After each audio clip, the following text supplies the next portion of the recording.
Carvana, the company who invented car vending machines and buying a car 100% online. Now we've created a brand new way for you to sell your car. Whether it's a year old or a few years old, we want to buy your car. So go to Carvana and enter your license plate.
Yeah, I just got my mic muted. I'm just waiting on y'all.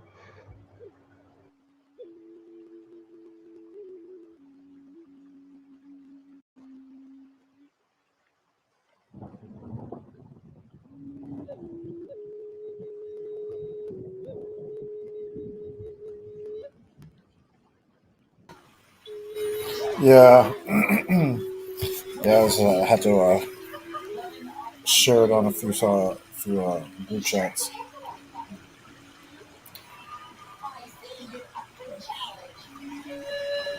It sounds like you're much quieter than before, man. Yeah, Must because be. I was inside.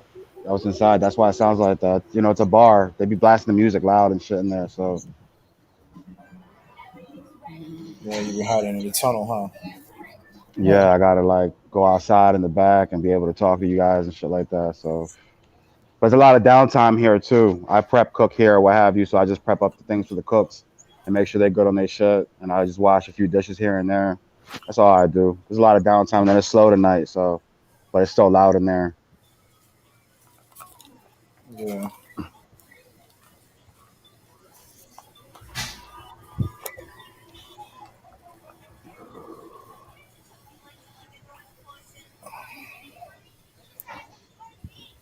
Yeah. Hopefully, like I said, I don't know, man. I know the guys were talking a lot of crap today, so I put the link onto that group chat also.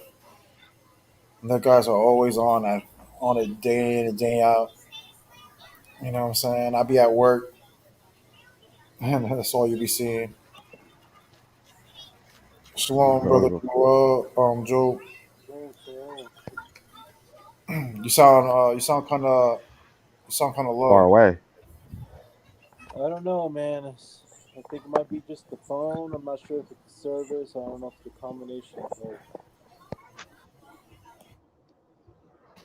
Try again. Maybe if I mute, it might make you sound better.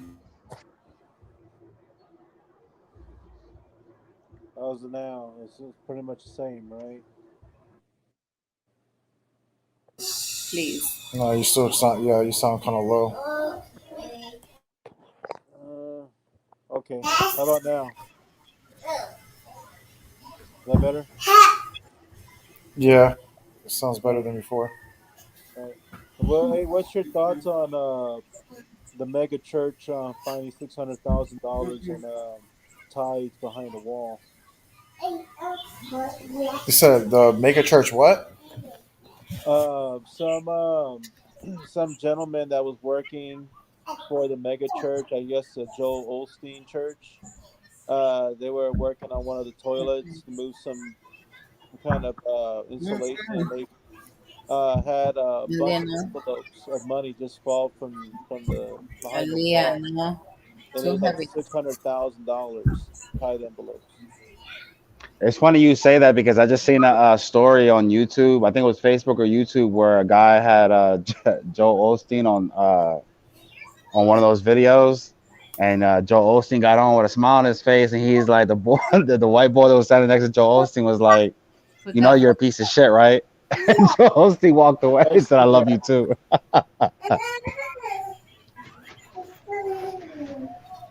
I was trying to figure out what that was about, but now I know what it's about. Now that he mentions that, it's like, why would he do that? Put Joe Osteen on, like you know what I mean? I don't agree with the bull, but I get. But now I see why he said that because what Job just said. That's funny.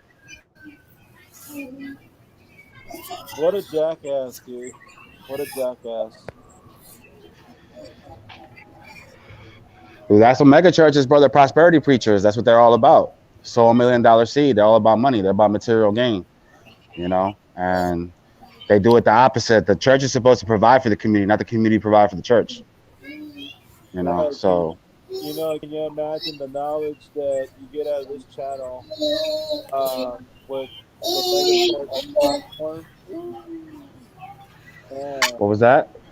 just having if we could have this knowledge on the mega church platform, just the amount of people that we would be reaching. You know what I mean? You better not was using the new product that I got, the hair cream, because I'm gonna give a bow.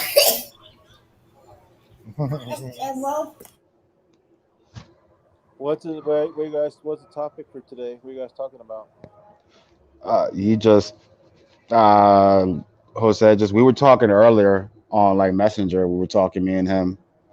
You could have had some of the dialogue on the live stream. You know what I'm saying? But I'm at work. He wanted to do one with me, but like I'm at work, so I have to like jump in and out.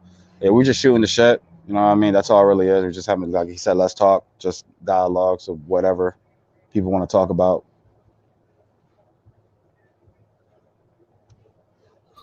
Yeah, I was basically telling him how basically like the COD and extra COD members and these OT believers have been going crazy from the last couple of dialogues that I've been having with them, and they've I, been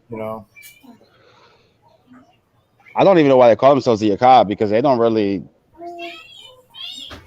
follow what the Akkad is supposed to be about for real. But I don't know. like, what do you mean? Go ahead. Like, what do you mean by? Like that, it's just because I understand the Akkad to be like they're the community, they're a fraternity. That's Hmm. the Essenes or the Nazarenes or the Ebionites, and the things that they preach and the things that they're about. That's not what the Akkad was about. You know what I mean? But that's probably because they follow Dead Sea Scrolls, and there's debate whether the Essenes wrote the Dead Sea Scrolls or what have you. You know what I mean? But yeah, I mean, if you look at the community scroll and things of that nature, if you look at that community, they didn't. There's a lot of things they didn't believe. You know what I mean? They were ascetics. They didn't eat meat. They didn't practice polygamy. They were monogamous. They weren't rich or poor. They shared all things in common. You know, if you do your research on them, and Jesus is supposedly a Nazarene. They say he comes from Nazareth, but you can't really find a place called Nazareth, archaeology wise.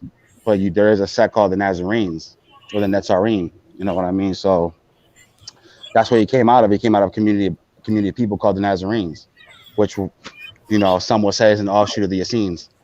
And then you have the Ebionites, which are an offshoot of the Essenes as well, and they're right up there with the Nazarenes, or they are Nazarenes, but they're the poor ones because they voluntarily made themselves poor, which will fall in line to Yeshua when he tells his disciples or the people he spoke to, the foxes have holes, the birds have nests, but the Son of Man has nowhere to lay his head. Because he was homeless. You know what I'm saying? He voluntarily made himself like that though. So I don't see them talking about things like that. What's So, your but I what's your didn't. what's your both your thoughts on the Dead Sea Scrolls?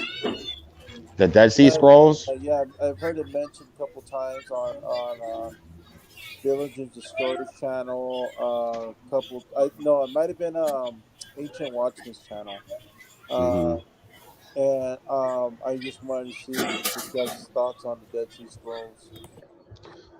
To me, the Dead Sea Scrolls are just a bunch of documents that when the Romans were burning Jerusalem or whatever, they had their little beef with the Jews and the whole thing with Josephus or what have you. You had a whole bunch of Jews that were just or Israelites, however you want to consider them. When they were running, they were just throwing their documents in those caves.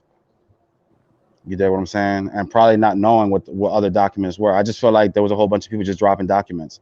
You do have some scenic documents in there, like with the whole teacher of righteousness or what have you, and all that other stuff, the wicked priest and what have you. But then you have other writings that from other sects of people that just ditch their text. You know what I mean? That's how I look at it. It's just a bunch of people, different beliefs of people that believe the Bible and the extra biblical text, but they just ditch their writings in those caves. And there's probably more that has to be found, and there's probably a whole bunch of texts that are being suppressed for whatever reason. Like I believe the Christian church, at the early church fathers, they suppress a lot of texts and burn a lot of texts because their beef, the reason why they had the council, and I see in the councils, from my understanding, from my research, was to stamp out all the Christian Jews that were still prevalent. That's where you had Arian and them. The Arians came around, Arius and them, where they believed in Jesus and they believed him as a Messiah, but they denied his divinity. They believed he was immortal, that he didn't die for the sins of Israel. They denied all those things, but they accepted him as like a teacher, uh, as an anointed one. Yeah. So, and you also have like some of the church fathers saying like some of their beliefs, like how they believe that the Torah that we have today is not authentic. They're actually what's the word I'm looking for? They're plagiarized or what have you. They're not authentic, and they don't come from Moses. So they had their own texts. And that's where people will quote the Gospel of the Hebrews, the Essene Gospel of Peace, and the Gospel of Hebrews is also the Gospel of Holy 12. And then you have the Aquarian Gospel of Jesus Christ, which is a New Age book. So that's how I look at the Dead Sea Scrolls. It's just a bunch of documents that people found. I don't necessarily believe they all come from the Essenes. Well, a lot of it has connections with scriptures in the Bible and stuff. And that I'm just trying to see what your aspect, scholarly aspect on it, because I think a lot of what we, like I think Diligent Destroyer and Ancient Watchmen addressed before that the Bible's been tainted, you know, and uh, I think the creation story that we read in the Bible is not the creation story that we actually read in our creation stories, because the creation story, it's very closely connected to the Bible. um, you have different deities managing different portions of, I would say, a celestial heaven or order, or what have you. But the creation story that we have been fed in the Bible, I don't know. It seems a little um, misconstrued, or just changed, to fit a certain narrative. Um, just by just taking, what we understand about the Bible, and then what we understand about our creation story, and just mixing the two together and see if they can connect.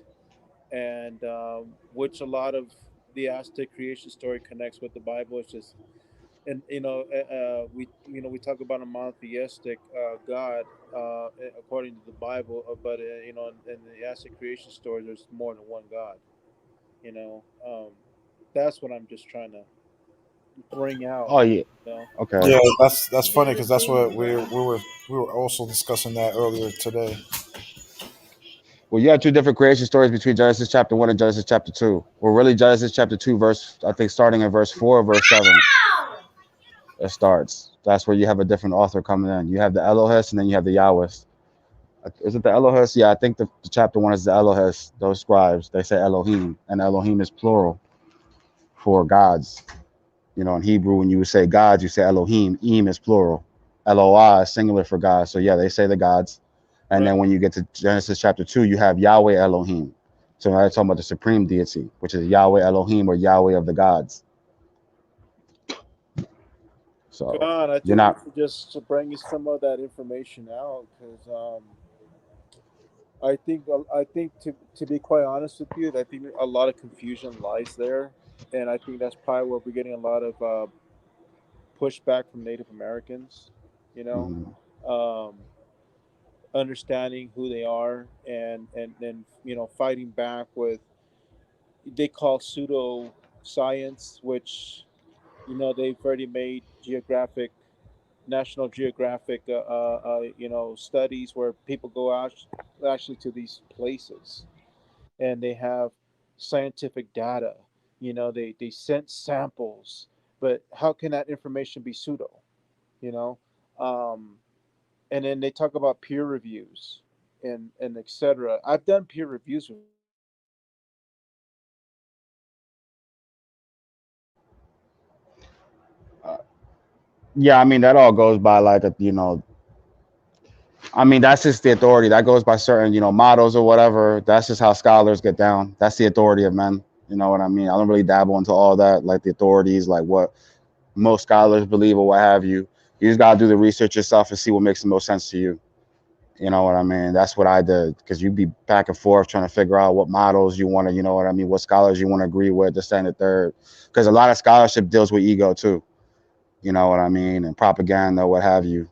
So, in science and all, like scientists argue all the time. You have scientists that believe certain models, like you have scientists that believe in evolution, but they believe in Darwinian theory of evolution and the out of Africa theory. And then you have scientists that believe in evolution, but they don't believe in the out of Africa theory, and they don't believe in Darwin's theory of natural selection. And those type of people get laughed out, they get made fun of, or what have you. So you have a lot of that when it comes to academia.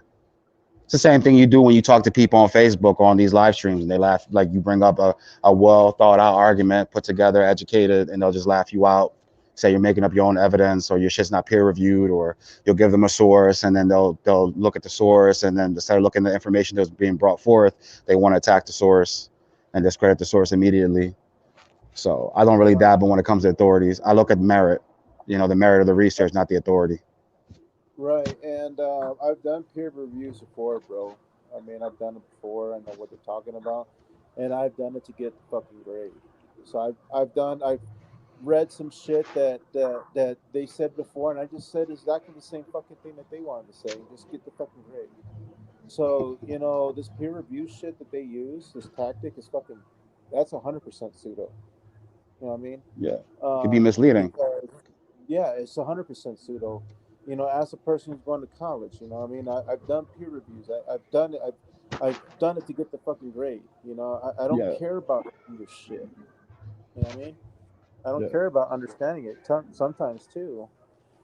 But I think the creation story. I think will probably be a nice starting point for us to break the ice with this Northern Kingdom.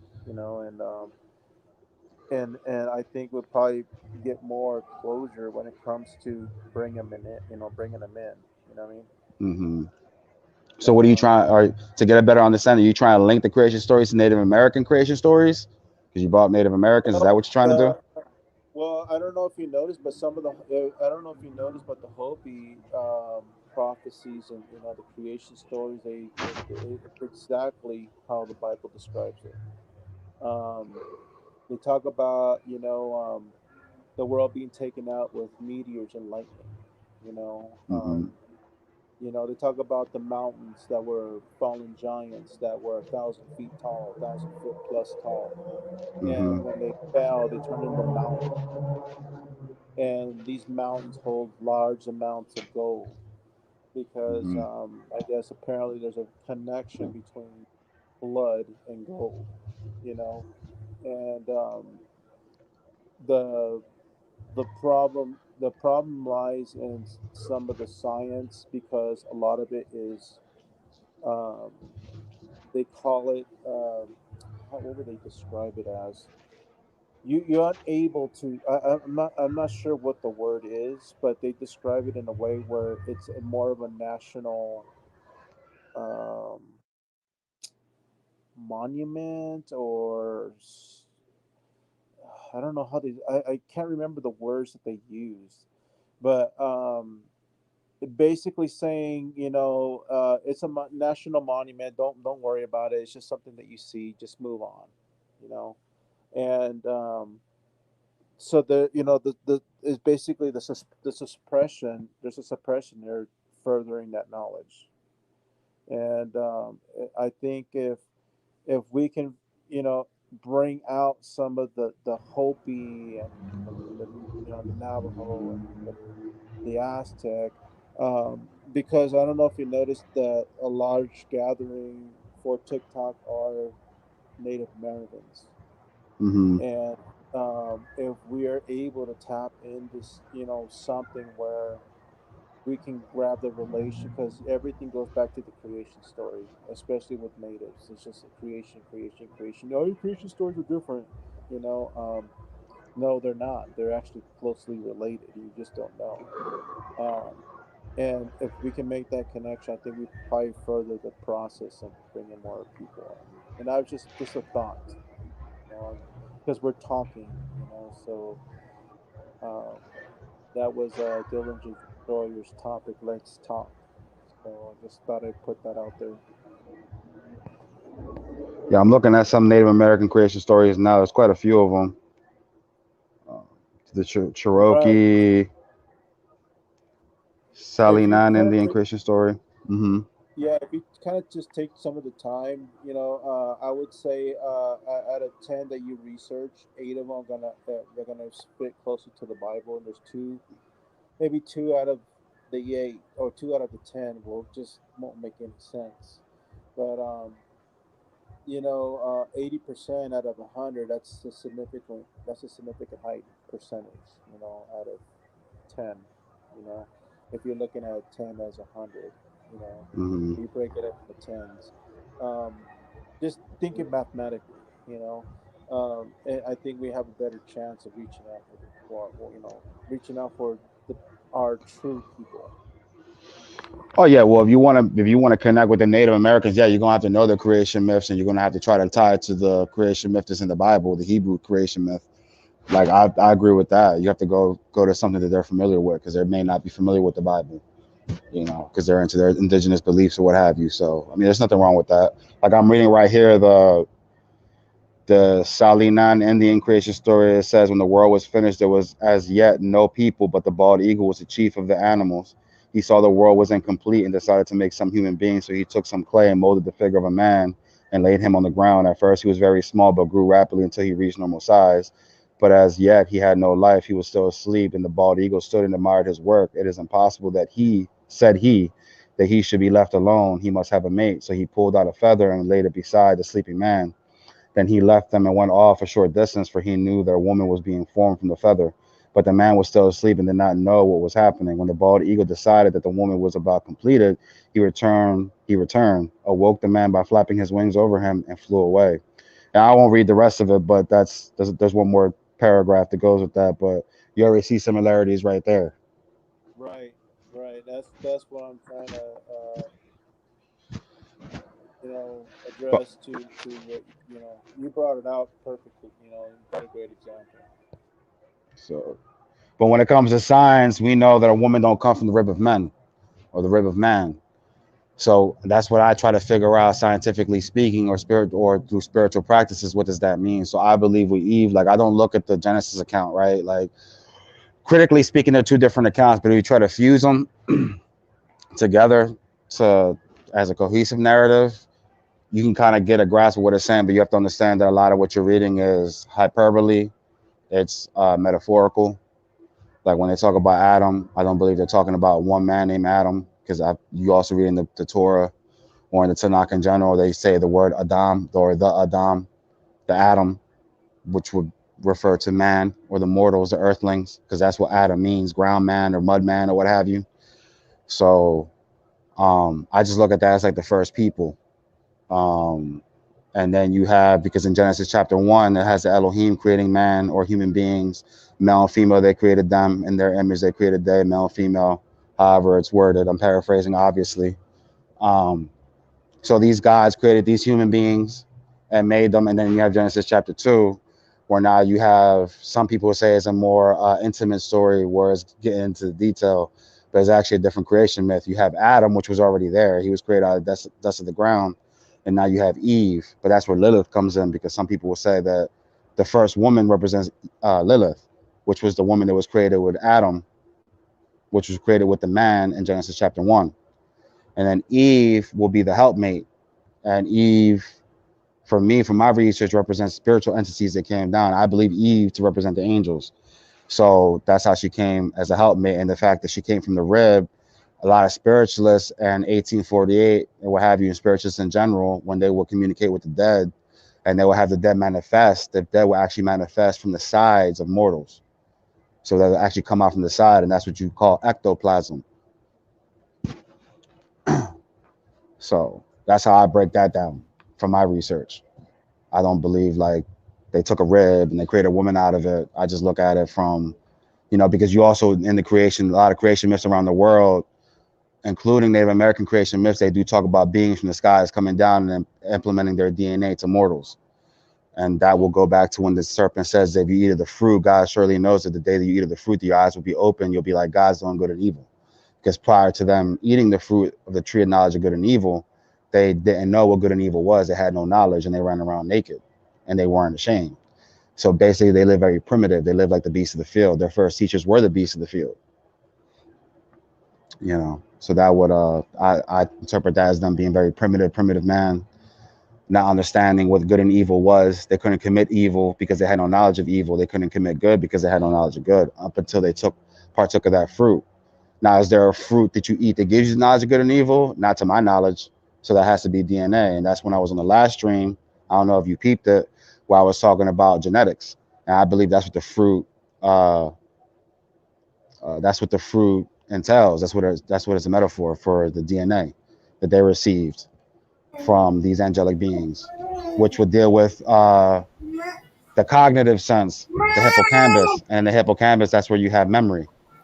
So once they had the certain gene that gave them a bigger hippocampus volume, they were not able to remember or retain spiritual knowledge. So now they understood what good and evil was. That's why the serpent said that their eyes will be open. Now, for the brothers and sisters that are watching now, I know a lot of them believe that, oh, this guy Louis is a Satanist or something like that. But you do believe in like the most high, right? Like, let the people know what, like, basically what you believe in.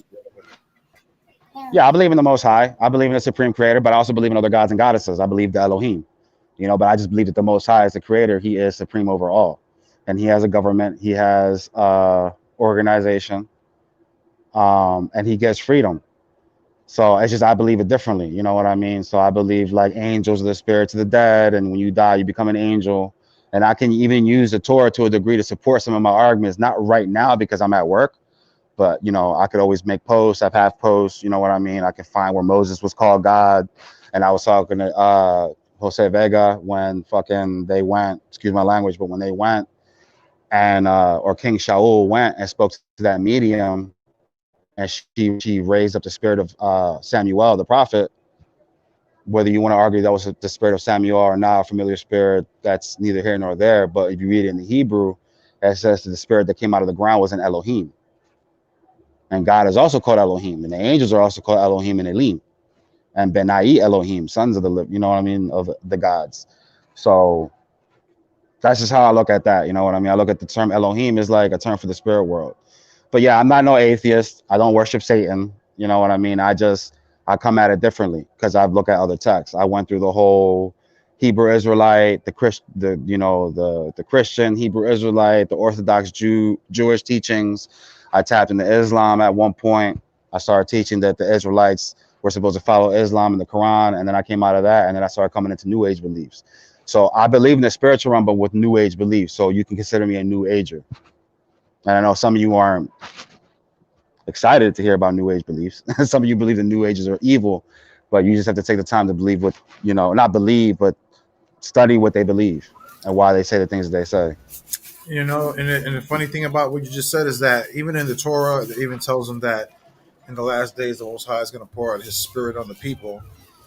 And when you say things like you just said about this New Age belief, why can't it just be that the Most High is just pouring out His Spirit, just like He said He would? You know what I'm saying? Not everything has to be, oh, read this book, read this book. We're supposed to be living the book. That's pretty much how I'm just living it out. I'm not bound by any text. I don't believe that the authority of any text, any creation myth, like how you were talking about the Native Americans or whatever. I don't believe the entirety of the creation stories, but I look for corresponding threads, like how I did with the creation of man, with the clay and this, that, and the third, and where the bald eagle comes from, I don't know. But I see I can connect that to being man's first teachers, being the beasts of the field and the flying, the flying animals or what have you. So that kind of connects. You dig what I'm saying? But does that mean that all these creation myths, or do you have to pick one and use one as authority? No, you just have to find correlating truths because they're all myths. People have to understand where myths start, how they start. Legends, myths, and folklores, they all begin with an experience. And over time, that experience turns into a belief. And over time, that belief evolves into a myth or a legend, So, but they all start with an experience. And you can consider that, it's called euhemerism, where you try to find history through myths. But you just have to understand that a lot of these myths have been euhemerized, where you have beings that have been deified over time, and people that have been deified, and people that have had things that they've done. They may not have done anything that crazy, but over time, when they talk about it, it's this big ass thing. Like Jose Vega could be in his backyard and he could have killed a garden snake, trying to bite one of his daughters, and then he fucking ran it over with a lawnmower and chopped off his head, and then they start telling the story. And it's that concept, when you tell one thing to one person down the line, it comes back to you different.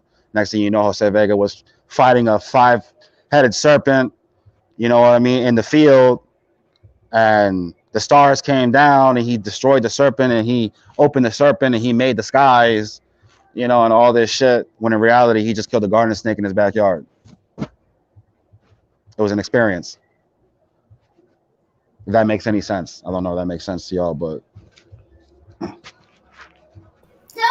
Yeah, basically telephone. Yeah, that's pretty much it. So yeah, I ain't no Satanist, but that's what people want to believe that I am because I don't, believe in the authority of the Tanakh. Then it is what it is. There's nothing I can really, I just know what Satan is. Satan is self. You know what I'm saying? Because Satan means adversary at the end of the day in Hebrew. So Shaitan means adversary, and who is your greatest adversary but yourself? So if you serve self, you serve Satan. If you serve other people and good works, then you serve God, I guess. You know what I mean? So that's why I'm about living it. I believe certain things in the Bible, like love thy neighbor as thyself, and I believe in God. So that's not. I just don't believe in the authority of the Torah. That's it. And I believe, like Jeremiah said in Jeremiah 8, how can you say we're wise? For the Torah of the Lord is with us, but behold, the corrupt kind of the scribe certainly works falsehood or works corruption. So I had to go back and do the research on the scribes and why they wrote what they wrote, for who and why, and what was the audience, what was the purpose, and I found out that was a lot of his propaganda. You know what I mean? With truth littered all throughout it. Some people just want to believe that it's all truth and that it's infallible, but it's not, because it's not consistent with itself. So Yeah. Usually when we usually start talking like that, a lot of people start getting going a little crazy and stuff like that, especially like the Yakad and stuff. Um, because we do teach that there are many contradictions, and I keep telling people that the book basically is basically is to test us because you're gonna have like different deities putting their mark on the what you say the scriptures. So we have to determine which is good and which is evil, which commandments to listen to, which one not to listen to. So where we know, exactly. yeah, Mhm. we know that many people have had their hands in the book. A lot of people can argue all they want, but there is no original Hebrew script, ancient Hebrew script. That's another topic that a lot of people just have to get come to terms with, because most people will have a problem if you bring out your translations. Oh, you can't bring out the Septuagint, go to the language. I'm like, well, the Septuagint is the oldest. Like, what? Like, show me your ancient Hebrew. You know what I'm saying? And the furthest they can go to show you a complete Hebrew book is the Masoretic, the Masoretic text, and that shit goes back what to like 900 A.D. It's like what I'm saying. It's like they're gonna cry for some reason, but I'm surprised that one of the these Old Testament believers haven't hit that link yet. I thought they wanted to talk have a discussion about Isaiah 53 or Daniel 9 or whatever they wanted to talk about, because I have them all going like crazy on their little group chats. They're all going crazy right now. For the last couple of lives I did, what I'm saying, exposing a lot of things, bringing out a lot of daggers, new information. Since none of them, since we've been having a lot of dialogue since they've been coming on, so I've been sharing a lot more information and opening a little bit more up to them. And I guess they're feeling the pressure, and they can't handle the information I've been bringing out. So once again, it's like slander campaigns and just want to like curse me out and threaten my life. How many people you got watching right now? I don't know, like 10. Yeah. So I think people will get on. I don't know. It's probably because you got me on. That could be that. No, it's all right. What I'm saying, I'm not really dropping a class. That's probably another reason. But also, Judah Naz is on right now, so I'm very sure there's a lot of them over there watching over there, or probably going back and forth. Probably trying to figure out who's this cat Lushu. What's They he love talking to watch about? that. They love to watch that drama. Uh-huh. These Hispanics, they love to watch their the little novellas and shit. I know Ayash probably watching your streams. You should get him on your stream one time. Cool. See how that works. Ayash, yeah. It don't matter. He can come on. What I'm saying? It won't be no. What I'm saying? Just bring out a good topic. What I'm saying? Or back up what you've been saying. One of the two. I don't know. Like people think that like, well, me and Yash is gonna get on. We're gonna get on some like Like no, like bro, we're gonna do what we always do. Share your information, bro. Bring it out. Hmm. Let's go find out.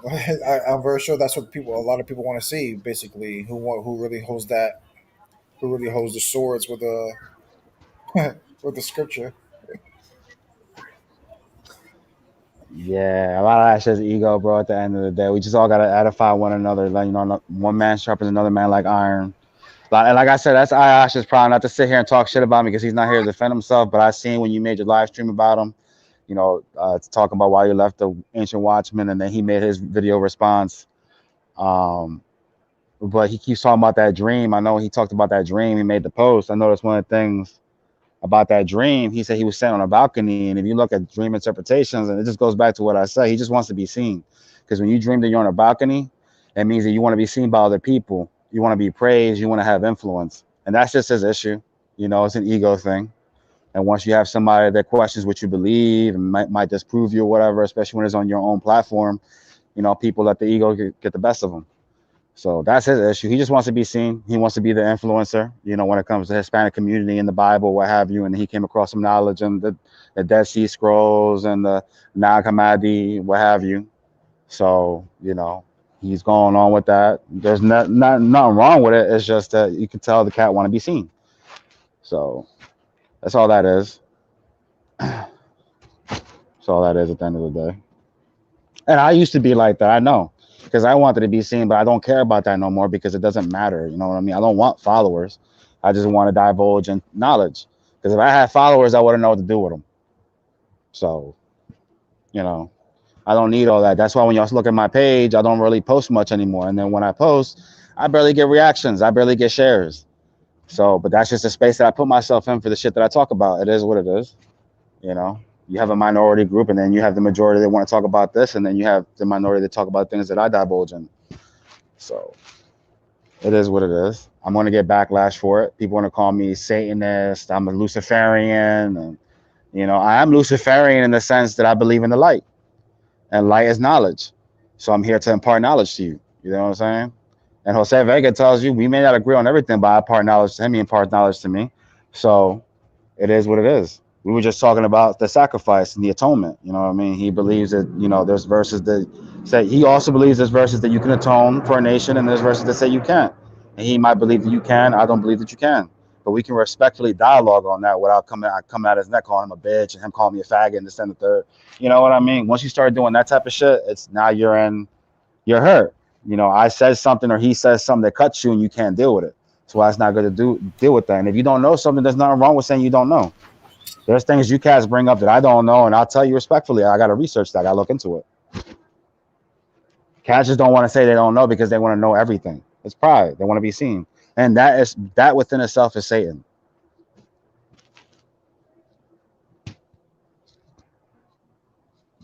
Exactly. And the funny thing is that they act like as if I bother them. You know what I'm saying? It's like at the end of the day, they invite me to their group chats. Listen, I don't have my own how you say group chat, and on Messenger. Like I don't have a group chat. You know what I'm saying? I used to be part of the Ancient Watchman group chat, but that's just no more. But Mm. yeah, these guys are always inviting me to their group chats. And then when I go into their group chats, all they want to do is just talk crap, bro. It's hilarious. It's hilarious. I was like, why don't you guys come on my show and have these conversations? Why you guys want to, just talk crap? And then when somebody says something you don't like, you guys all start cursing them out, teaming. Everybody's like, I don't know, man. Another reason is because they don't want your channel to pop. That could be another reason. People are they're funny like that too. Like on Facebook, they'll watch you, but they won't share your post or like your post or whatever because they understand that you start getting traction when you start doing that. So people avoid doing that. So they don't want to view you. They'll view your videos, but they won't come on your show, and because then you're gonna start getting traction. Then you're gonna start, people gonna start seeing you more, sharing your videos. Then you're gonna go out there. Then more people are gonna hear what you believe, and they don't want to see all that. It could be a little bit of that. It is a little bit of that. That's definitely what it is.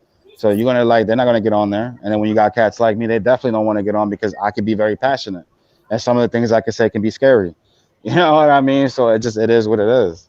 And I don't mean to be that way. It's just some of you cats get on here and y'all you just, I don't know, you puzzle me. Some of the things you say. So look, let me ask you this. On second, in the book of Second Ezra, where it talks Hmm. about Ezra getting like a fiery drink from the angels to basically rewrite Torah. What do you believe that drink was? Because we've been having a little dialogue on this one group chat that we're on, and we were just some people believe that they don't well tell you the truth they believe that they don't know, and I know that brother Yeshaya that's on here, and myself and Ayash, we believe that it was like basically like a psychedelic drink, right? That was Hmm. given to them. What do you take of that? Probably was psychedelic or like hallucinogen because that's what drugs do after a while. You know what I mean? They erode those barriers between the physical and the spiritual realm.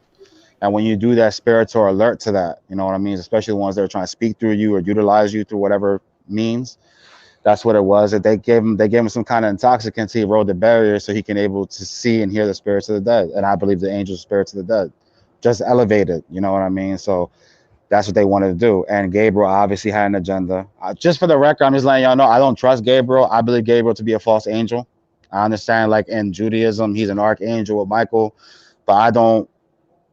I believe they're false angels. So he's the one. Gabriel was the one because you see Gabriel everywhere. You see him in the New Testament. You see him in the Old Testament. You hear about him in the Quran. How he inspired the Quran. He inspired the Torah. He inspired the New Testament. So obviously he had an agenda, and he used Ezra because Ezra was an Aaronite priest, and they just went about their business like that. But yeah, I do believe what he gave him was probably psychedelic or a hallucinogen, and they just went about it like that to erode those barriers so he could better hear the spiritual messages, so he can forward that to his other scribes, so they can go along and figure out how they're going to put the Tanakh together. Because like Second Ezra tells you, the laws were burnt when this entity came to him and told him what he wanted to do. Ezra understood what he wanted him to do, but he let him know that, listen, your laws have been burnt. We don't know the things that you've done for us in the past, and we don't know the things you're going to do in the future. So he immediately opens up and says that he's ignorant of the past prophecies and the future prophecies and the events, the past events and the future events. He's ignorant of that. So this entity, which was more than likely Gabriel, came to him and um, did what they did, and they went about looking for the sources, and they, with the help of the Persians, because the Persians had control of the majority of the Eastern world. So they would have had access to all the libraries. Ezra could have went in and plagiarized certain stories or what have you. And then he just went to the other Israelite communities that were scattered abroad and took from their traditions, other guilds of belief, priestly guilds. And this is why you have different theologies. This is why you can find like, you know, sacrifice, laws for sacrifice, and the prophets speak against sacrifice, and laws for child sacrifice, and then laws to redeem your child, and this, that, and the third. The temple being in the midst of the people, the temple being outside of the camp of the people. They can't make up their minds because there are different theologies of belief. They're different guilds of belief that their texts have been taken and stitched together, and all the rest of the shit just comes from elsewhere. Like the Enuma Elish and things of that nature. That's why you can find certain similarities. Yeah, the brother saying, what are you basing the theory that Gabriel was a false angel off of? Where are you getting that from? That's what he asked. What am I getting that from? I'm getting that from New Age sources that I don't really want to divulge on here because there's a whole dialogue, but that's where that's from. He's exposed as a false angel. You look at, his dealings or what have you, and then I go back and look at the text where he's mentioned. I go back into the Torah, I go back into the New Testament, I go back into the Quran, and an extra biblical text at the Gabriel Stone, which I haven't did much research on, but I heard about that years ago. Jose Vega just brought that back to my recollection, and things of that nature. So, you know, he was a pawn that ended up becoming a god himself, and that's when he started Islam. Because in Islam, Gabriel is the highest exalted angel. He's the archangel. He's the one that came to Muhammad. They also consider him the Holy Spirit.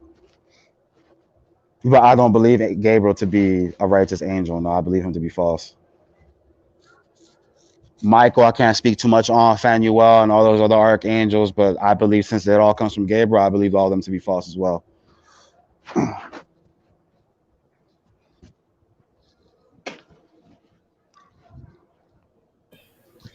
And I know that you still read the Waspi Bible, or Yeah, I read the Waspi, so there we go. The Waspis was going to tell you that Gabriel's a false angel because the Waspis was going to expose Gabriel, and his name was also Thoth, Thoth.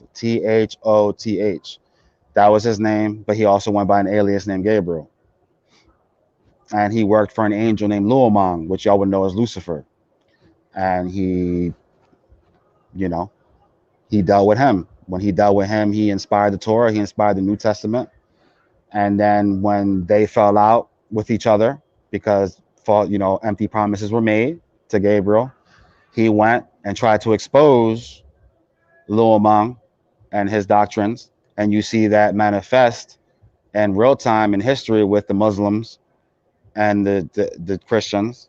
He went and started Islam through Muhammad, and then they went and had their Islamic crusade, or if you that's what you want to call it. And that's when you start seeing libraries being burnt, and it was Christians that burnt the Alexandrian library. And I've made the argument saying that the Alexandrian libraries and there's also the other ancient libraries that were destroyed, if they still stood today, and their sources, their documents, there would be no Holy Bible because it would have been exposed. But since the Christian priests were also influenced by a false angel, be Luomang, they destroyed the sources. That's why you can't. I couldn't find direct sources. You know what I mean? Showing that I can just find little bits and pieces. But if there were any sources, they've been lost to history because they were burnt. Because you got to ask, why were those libraries destroyed, and why were they destroyed by Christians, and why are certain documents suppressed? Like for instance, why was the Essenic Gospel of Peace, which is a very ascetic version of Christ, why was that being suppressed in the Vatican and then liberated?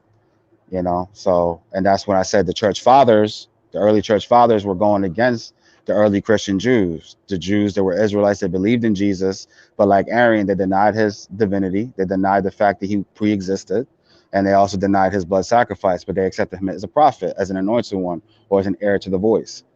And a lot of the early Christian fathers of the Christian church, they didn't want to deal with that, so they tried to stamp them out. So they made their own version of Christ. So that's why I said that Jesus in the New Testament, I don't believe that Christ. I believe there's instances of the true Jesus in there, but only as far as the teachings allow it. All that shit about him turning water into wine and raising the dead and rising again on the third day after he was crucified and all that shit, that's things they take from other saviors and other prophets, and they amalgamate it. So the Jesus that you have in the New Testament is an amalgamation of different prophets and saviors and demigods or what have you. And then you litter with the Essenic Jesus or the Nazarene Jesus, like the Beatitudes or the Sermon on the Mount. That's the true Jesus as far as the teachings go. But as far as all that other shit, the stories and the things that surround his teachings, the actions or whatever, the acts, I don't believe those, because you can find those with other saviors. Can I pinpoint who right now? No, because I don't have those sources in front of me. But from my research, that's what I've gathered. So I believe in Jesus. I just don't believe in the New Testament Jesus 100%. I only believe it as far as the teachings go. The Essenic, Nazarene, Ebionite teachings, which will come, I guess, from the original Yahad community, because that's what they were. They were a community of belief. They dealt in small. They were like little communists, little socialists, or communitarians. They shared all things in common. They weren't rich and poor, and you see that in Jesus' doctrines. You know what I mean? When he talked to the rich young ruler, he told him he had life already. When he asked, "How do I enter into life?" Jesus told him, "Guard and keep the commandments if you want to enter into life."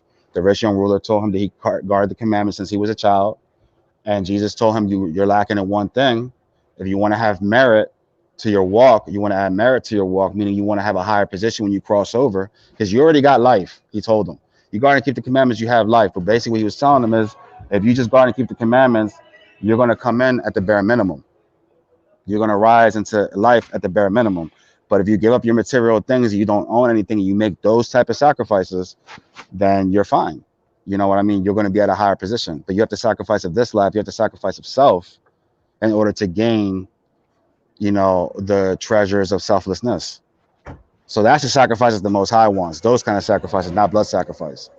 But you can find blood sacrifice in the Torah because that was implemented by the priests, who themselves weren't Israelites, and they already coming out of Egypt had blood sacrifices because they ate meat, just like the mixed multitude ate meat, and there were certain Israelites that also ate meat from being in Egypt because the Egyptians ate meat. The royalty would eat meat, and they would feed their slaves fish and bread and things of that nature.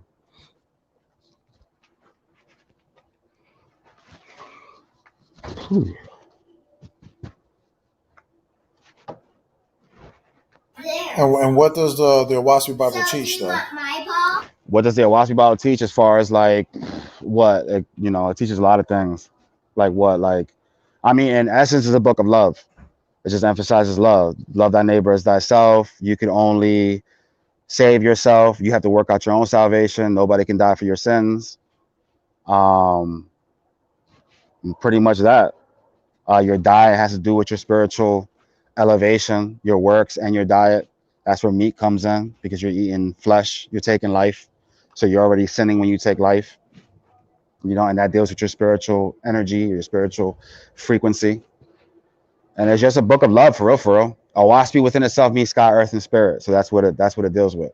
Sky, earth, and spirit. It has doctrines, it has heavenly histories, it has earthly histories. A lot of them are lost, and you have to kind of pinpoint. So this is what I do. I read the Waspi, and I filter everything throughout the Waspi. Is the Waspi perfect? No, but when it comes to literature, I feel that it's the most prominent. It's more accurate because I can go back in the history and prove some of the things, and also as science. So, but yeah, it's a book of love, pretty much. You have doctrines, you have history. And I think the most things that are compelling, that scare people and also interest people, is the heavenly histories. They go into the libraries of heaven, they tell you all the stories of these gods.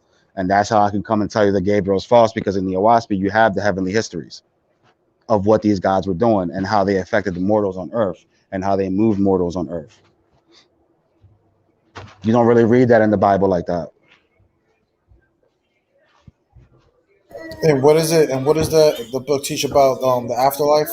Because I remember you had one post a while ago talking about that. Like basically, if you like murder somebody in the afterlife, is like you basically carry them with you or something like that. So when it comes to killing somebody, it's basically if you kill somebody, with the whole concept of thou shalt not kill, is when you kill somebody, you don't really know, you don't have the power. Like, people have this idea when someone dies, some people, not everybody, they die, their spirit goes to God, or they just cease to exist. So according to Waspi, if you kill somebody, they die. Your body is just a vessel. Your spirit and a soul inside a body, and your body inhibits your spirit. Once you die, death was created so the spirit can rise. So death is part of the process. If you want to compare it on, like, correspondence, the universal law of correspondence, and you want to compare it to creation, look at a caterpillar. You can look in the caterpillar that crawls across the ground like people, mortals, and then they go into a cocoon. They go through their transformation, and then you can look at that as death. And the spirit, which is the butterfly, rises in the atmosphere. When you die, you rise in the atmosphere. When water evaporates, it turns into vapor and it rises in the atmosphere. Everything that's a solution rises in the atmosphere. It takes its place in the atmosphere. So does man. But where you take your place in the atmosphere depends on the choices your ego makes on earth. And the ultimate goal is to leave this world's atmosphere and to get away the bondage of the earth and dwell between the planets and the stars where all the high gods and goddesses dwell. So you can come into organization and come into the colleges and universities and start learning more deeper things of the Most High and start learning how to become a co-creator. You'll never become the creator, but you can become a co-creator underneath the Most High. So basically the Most High, or the creator, is like a goal to reach, but you'll never be the creator. But it's like a road to perfection, and it's a perfection that you'll never reach, but it's just a constant road of, in the Waspi, they call it resurrection. But it's not a bodily resurrection. It's a resurrection of your spirit. You die, your spirit rises. That's the first resurrection. And then from there's 3 resurrections. You have the first, the second, when you go into a higher elevation, and then you have the third, where you go beyond this planet's atmosphere, beyond the bondage of the planet, and just go and start doing godly things, divine things, whatever that might be. Making roadways, putting planets on their axis, making black holes, learning how to make light and darkness, things of that nature. And that's where you build your ranks. You become a guardian angel, a spiritual guide, so on and so forth. To keep growing, you become an archangel, an Orion chief. That all depends on you. You have free will here, and you also have free will here in the afterlife. So if you fuck up here in this life, you could end up in a bad place in the afterlife, but it's not eternal. You know, it can feel like a turning, but it's not. It all depends on you.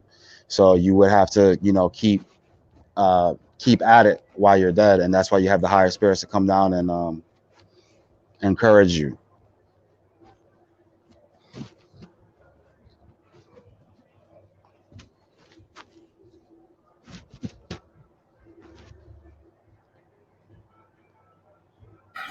I remember one time you told me that you were a Mormon, right? That you went to.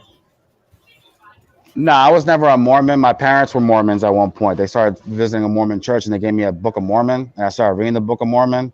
And I wasn't into the Waspi at that time. I wasn't into New Age beliefs. I think during that time, I was like into the Hebrew Israelite belief and things of that nature. And I started reading the Book of Mormon and just giving it a chance. And I started reading certain things. And I believe to a degree some of the things the Book of Mormon says is true. Like, I don't believe Native Americans are Israelites, but I do believe the Israelites came over here. I believe the Native Americans were their own people. They had their own beliefs. They were over here. They were the children of the Most High in this hemisphere of the world, in the Americas, but they had their own beliefs once again. And I guess when Israelites came over, they found, you know, similarities with the Great Spirit or whatever in their creation myths and so on and so forth. These are the mystics, because that's what the Waspi talks about. And the Waspi, they're called faithists, but the faith is a universal term for mystics. And the Israelite people were originally shamanistic, mystic people. But you also had the same people in India, the Native Americans, and all the parts of the world. They just weren't called Israelites, and they had different practices. That's all that was. But they had similarities and the Great Spirit, so on and so forth. And a lot of those teachings come from the Magi, which a lot of people are not really privy to. A lot of the Israelite religion comes from Persia, originally, from my research. But that's not known by a lot of people. And somebody says you have to die before you die. That way you don't die when you die, when you do die. Yeah, you have to die to yourself. And that's how you elevate. So then when you finally die, you rise to a good place. That's what Jesus was alluding to the rich young ruler. If you keep the commandments, you have life already. He didn't say, wait for me to go die for you on the cross and then you'll enter into paradise. He said, if you guard and keep the commandments, you have life already.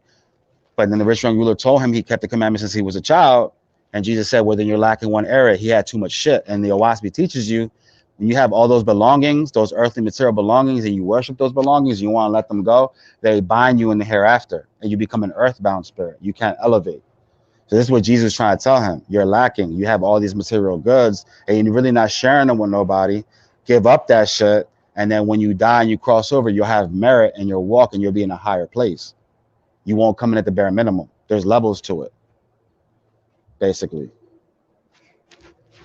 And how the Waspi has it is spiritual grades. You're graded from 0 to 99. Some people die at 12. Some people die at 5. Some people die at 25. Some people die at 80. A person who's like spiritual 80, 90, they probably an ascetic, don't eat no meat. They have no sex. They're abstinent. All those things, because all those things deal with self, and those are animal in nature. Because like I said, man started out as very animalistic, very primitive. That's the beast in man. That's where that comes from. And then when their eyes were open and they had the angelic DNA introduced them, which was the fruit of the tree of knowledge of good and evil, then their eyes were open, and now they were like gods, and now they had a spirit that can now crystallize and rise in the heavens. And now the angels that came down and imparted this DNA to them now had to be earthbound spirits. That's how they fell. They didn't fall because they were evil. They fell from the original place because now they're bound. They're bound to their offspring. They came here, had offspring, and because they had offspring, they did a good work to the Creator, because now they filled the earth with divine beings that can now ascend into the heavens and now come into the organization of the Most High. But he was also warning the angels, but listen, if you do this, you're going to lose your first estate. You're going to now have to stay on the earth and watch over your offspring. This is why you be bound to your children to the sixth generation, which is every 33 years. And this is also proven in genetics to where why 6 generations, because by the 5th generation, the branches start to fall off. You're no longer directly related to your descendants. So by the 6th generation, you're no longer directly related.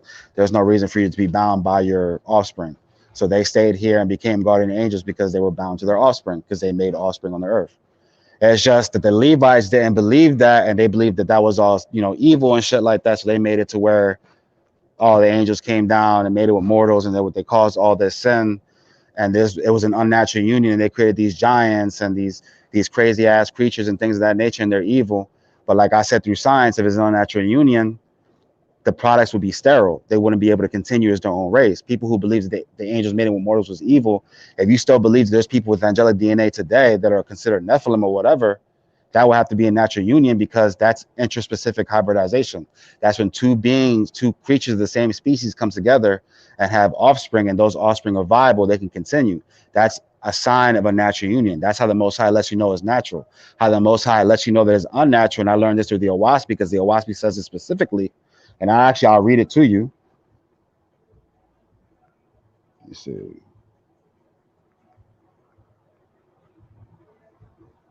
Where's it at? Evolution. I should have it.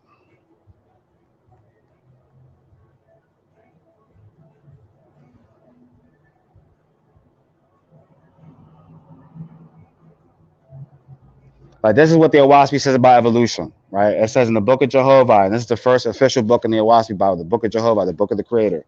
It says in chapter 5, verses 9 to 12, each and every living thing I created new upon the earth of a kind each to itself, and not one living thing created I out of another. Let a sign be upon the earth so that man in his darkness may not believe that one animal changes and becomes another. And so Jehovah gave permission for different animals to bring forth a new living animal, which would be unlike either its mother or father, but he caused a new product to be barren. Now, what do we know where two different species come together?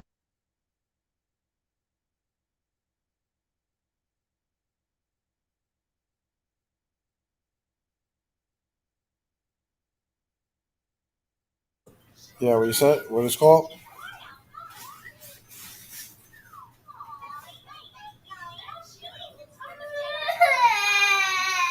Yo, you can hear me?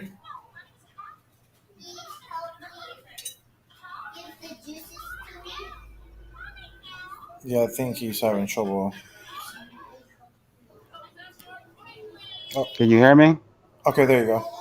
Yeah, maybe because I had the camera off. Hold on.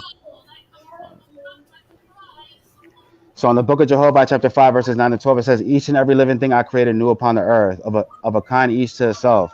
Not one living thing created I out of another. Let a sign be upon the earth so that man in his darkness may not believe that one animal changes and becomes another.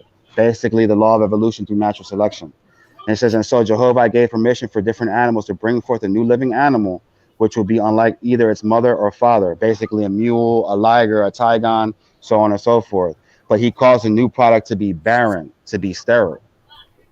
So he allows certain creatures to come together and mate that are from two different species, but to let you know there's an unnatural union, that product is typically barren.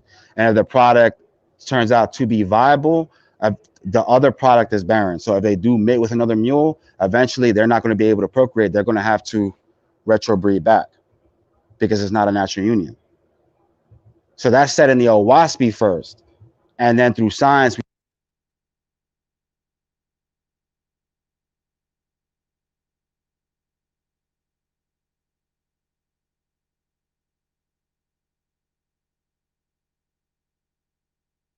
No. Yeah, I don't know why these guys haven't hit that link, man. It's crazy. All that stuff they've been talking, man.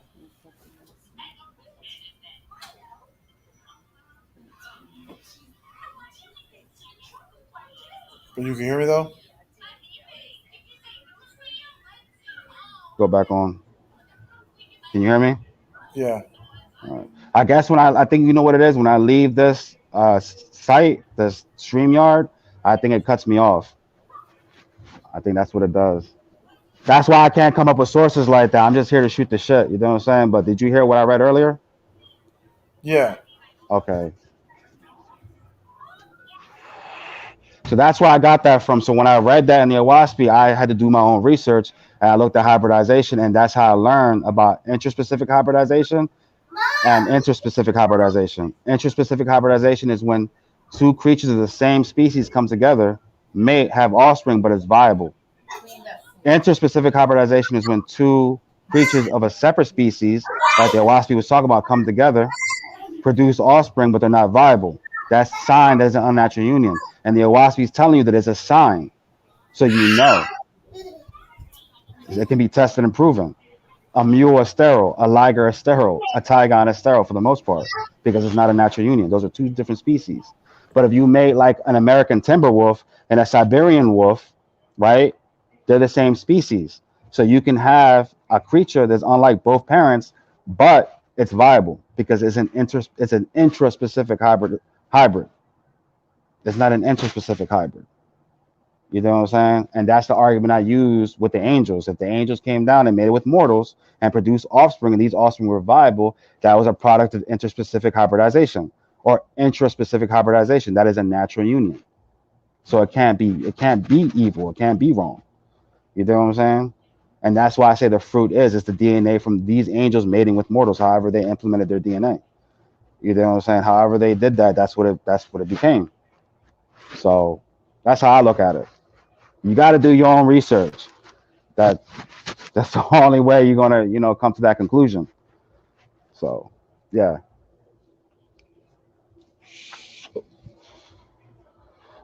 Oof. Yeah, you got the floor now. I'm about to go in the kitchen real quick. So say your piece, Yes. Jose. Yeah. Now I was going to ask you to tell the people a little bit more about where the Waspi Bible comes from, and then what was the second part I was going to ask you?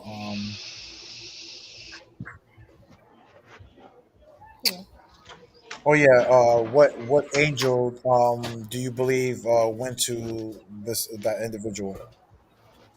Oh, the Awasi Bible. So the Awasi Bible was revealed in 1880. Yeah, it was revealed in 1880 to John Ballow Newbro, right? Who himself was a Freemason. He was also a dentist. He lived in New York. He was also a spiritualist. From my understanding, when he got the revelation of the Owaspis, the Freemasons left him alone, but he still had Masonic beliefs. Now, I'm not one to believe the Freemasons are just evil altogether. I believe there's certain sects of Freemasons that have their own agenda, but John Bell Newbro was a Freemason. But when it comes to the Owaspi, John Bell Newbro is irrelevant. You know what I'm saying? The only thing he did is he never published the entirety of the Owaspi. That's a fact. He didn't publish the entirety of it. So there's missing books that people are still finding today. There's some faiths that are actually looking for books that he didn't publish for whatever reason. But he received that knowledge and he got it through automatic writing. He was in a trance, but first he had to before he can actually effectively do automatic writing, he had to come down and wait. He had to stop eating meat. So he had to take a few years to stop eating meat and to live a more righteous lifestyle. And then he was able to now get put into a trance, be possessed by these angelic beings, and then they would write through him, and they would use his hands, and he typed out the Owaski on the first typewriter, one of the first typewriters. And the angels that did it, it doesn't say. It says there was a legion of angels that came. It was a myriad of angels. He didn't know who they were. He says they were prolific, meaning it was many.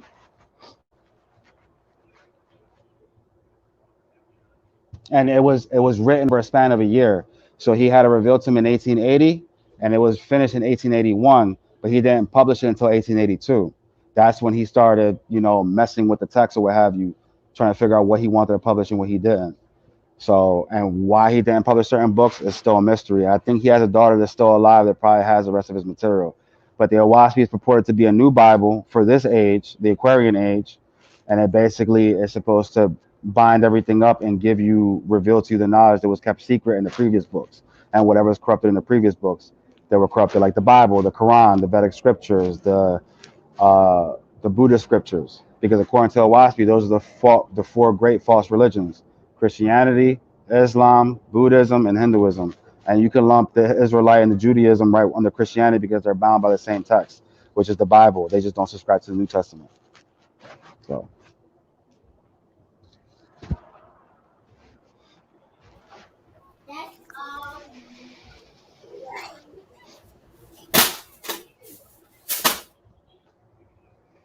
so I filter all this knowledge through the Owaspis first. That's what I do. You know what I'm saying? Because it's through the Owaspis that I find out the Levites were false. They weren't Israelites.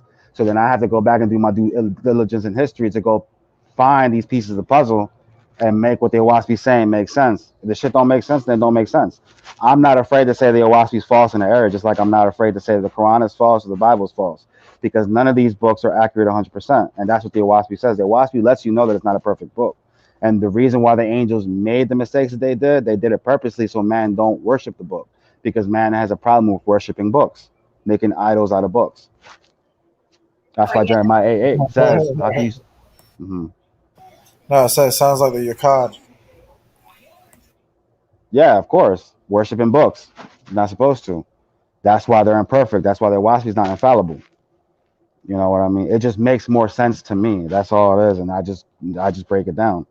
But all that vegetarian shit, the Levites being false, I get all that from the Waspi, all of it, and I just go back and I just retrograde that back into history and see where I can find it, and that's when I go back and look at the contradictions. I got to go to different scholars that are not on the Waspi. They're just criticizing the Bible for whatever reason. So I go to a website called contradictionsofthebible.com. That guy don't know nothing about the Waspi, but he knows a whole lot about contradictions in the Bible. You know what I'm saying? So I go to that, and then I look at that, and I look what the Waspi saying. I'm like, all right, now this makes sense. Now I see what it's saying. Now I see why there's contradictions. Now I see why the Levites weren't considered priests up until you get to the book of Deuteronomy. And now you can see the beef between the Aaronites and the Levites, the Elohis, the Yahwehs, or what have you. You know what I mean? And it reveals the guys that were inspiring them, like Astaroth, Baal, Gabriel, Luamang, all these different entities that were around at that time. But the only thing is they give you a heavenly history, because it starts in the heavens first, and then it's cause and effect. The cause is in the heavens, and the effect is on the earth. However the gods move, it affects human beings. And the Waspi tells you, in order for a god to establish itself on the earth, it has to seek out a prophet. So when Luamang wanted to establish himself with the Israelites, he needed a prophet, so they went and they found Ezra. And Gabriel was the commanding angel in Luamang's army, according to the Waspi. You're not going to read that in the Bible, because the Bible is a product of Luamang, and he's not going to reveal his name, and that's what the Waspi says. Luamang wasn't wrong in the sense of what he did, because he never made his name worshipful. He chose the name Lord God. He never revealed his name, which is funny, because if you actually look in the book of Revelation, the revelation of Jesus coming back on a horse, on the white horse or whatever, with the sword coming out of his mouth, it tells you that there's a name written on him that no one knows but himself. The reason why that is because that image that you see is Luamang. That's Lucifer. That's why he has a name written on him that no one knows but himself, because he didn't make his name known. Because he was a little bit smarter than the other false gods. His idea is he wanted to have the Israelites follow him, because he was beefing with Baal and Astaroth at the time. I know all this shit is deep, but that's what the Waspi deals with, the heavenly histories. Whew, it's cold out here. Yeah, it's almost like a mixture of like the Book of Enki, the Nahumite scriptures, and all that, all like putting together. All wrapped into one, just with a greater understanding. That's all it is. And there's 36 books in the Waspi to coincide with the circumference of a circle, which is 360 degrees. So there's knowledge all the way around. And it doesn't just stick in one hemisphere of the world. It talks about everybody. It talks about the Israelites. It talks about the people over there in India, whatever they were called. It talks about the Native Americans, which they call the Guatemans or what have you. It doesn't stick to just one people. You know what I mean? That's why a lot of people gravitate to the Waspi from different religions, because it talks about their religion. And it shows you how the religion came to be. And basically what the Waspi is here to do in this age is to rectify all the bullshit that the gods falsified and corrupted in the past ages. You know, so regardless of all these ancient texts stood the test of time, it doesn't matter, because lies can also stand the test of time. That's why Waspi is here today, to correct all that. Not saying you have to follow the Waspi though, because the Waspi also says not to preach his gospel to people, not to make a follower. You find the Creator your own way. If you want to read the Waspi so you can have a certain understanding, if you inquire in certain things, heavenly things and things of that nature, then I advise you read the Waspi and try to understand it. But if you don't, then it is what it is. You're not false. You're not going to go to hell. You know what I'm saying? It's just for the inquiring mind. That's what the Waspi's for. But you don't need it for salvation. Not at all. You don't need none of these books for salvation. If you treat your neighbor as yourself and you live your best life as a good person, you're straight. Just like Jesus said, if you keep the commandments, you have life already. But if you want merit in your walk, you have to start letting go of self. You have to start giving things up. You have to start sacrificing. Not blood sacrifice. You need to give up the things that you idolize. That's it. Money, wealth, your house, all that shit. Jesus didn't have no house. He stayed with his man Peter. He was homeless. He said the foxes have holes, the birds have nests, but the Son of Man has nowhere to lay his head. He wasn't rich, and he came out of a community like the Ebionites. They were called the poor ones because they voluntarily made themselves poor. They weren't born into poverty. They voluntarily made themselves like that, and they shared all things in common. So nobody was rich or poor. Everybody was on the same footing. And they practiced monogamy because polygamy is obviously selfish in nature. So they didn't practice that. And they also understood that, like the angels, once you have offspring, you're bound to your offspring until the sixth generation. So they were a little bit more picky with who they would have kids with for that reason. Because, like the Waspi tells you, the Most High enjoys children being born, but He enjoys righteous children being born, not sinful children, not from unions that are centered around sin. People marry for money and things of that nature. Those are all sinful, worldly, carnal marriages. In reality, you're supposed to get with somebody based off of their spirit. You know what I'm saying? And how they are as a person, how righteous they are, not how much money they make and shit. You know what I mean? These are all carnal and nature. So these are the things the Waspi just it divulges in. But if you want to know the doctrines of the Waspi, when you open it the Waspi, just go to the Book of Judgment, the Book of Inspiration, those kind of books, which are in the middle of the book, that'll break down the doctrines of the Waspi. Everything else is like histories. And the Waspi also teaches you how to prophesy through mathematics. It's not through, spiritual guessing. It's through mathematics, which I'm not good at. But you can read the book of Cosmogony and Prophecy for that. If you want to know how to prophesy, it'll teach you how to speak to the spirits of the dead. It'll teach you. It just tells you it's not wrong to speak to the spirits of the dead. The only reason you have laws to not speak to the spirits of the dead is like the Waspi says. Speaking to the dead, excuse me, is an easy matter, right? Anybody can learn to do it. Anybody can pick up a Ouija board or what have you. Some people have the gift born closely to them. Some people have to learn how to do it. But once you learn how to do it, speaking to the spirits of the dead is an easy manner. Now, distinguishing who's who, who's malevolent and who's benevolent, that's not so easy. That's why you had laws to tell you don't even do that shit because you don't know who's who. You can have a spirit come to you saying that they're Samuel, they're your mom, they're your pop, they're your brother, but that could be a familiar spirit. So you have to learn how to test the spirits to see if they're of God because many false prophets have come into the world. So that's all the Waspi does is just expands deeper and broader into things so you can have a better understanding. So when you go back and you read your Bible, you'll be like, oh, now I know why it says this, and this is false, and this is right, and that's what I do. That's it.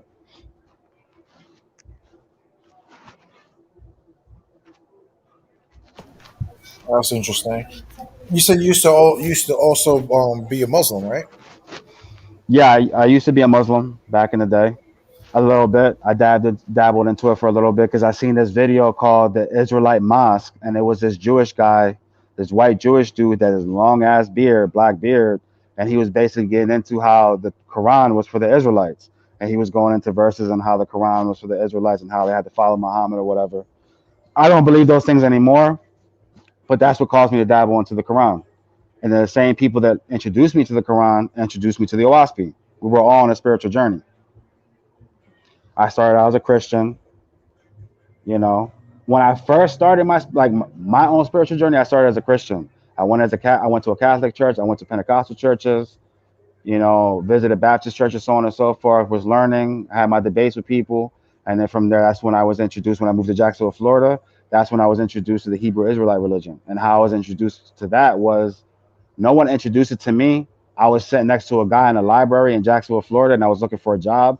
And there was this black dude sitting next to me. He was looking at videos of the 12 tribes of Israel. And I seen these black dudes with white turbans on their head talking about the 12 tribes of Israel. So I took a mental note and I went back and I went to this coffee shop and I watched it on my phone, the video.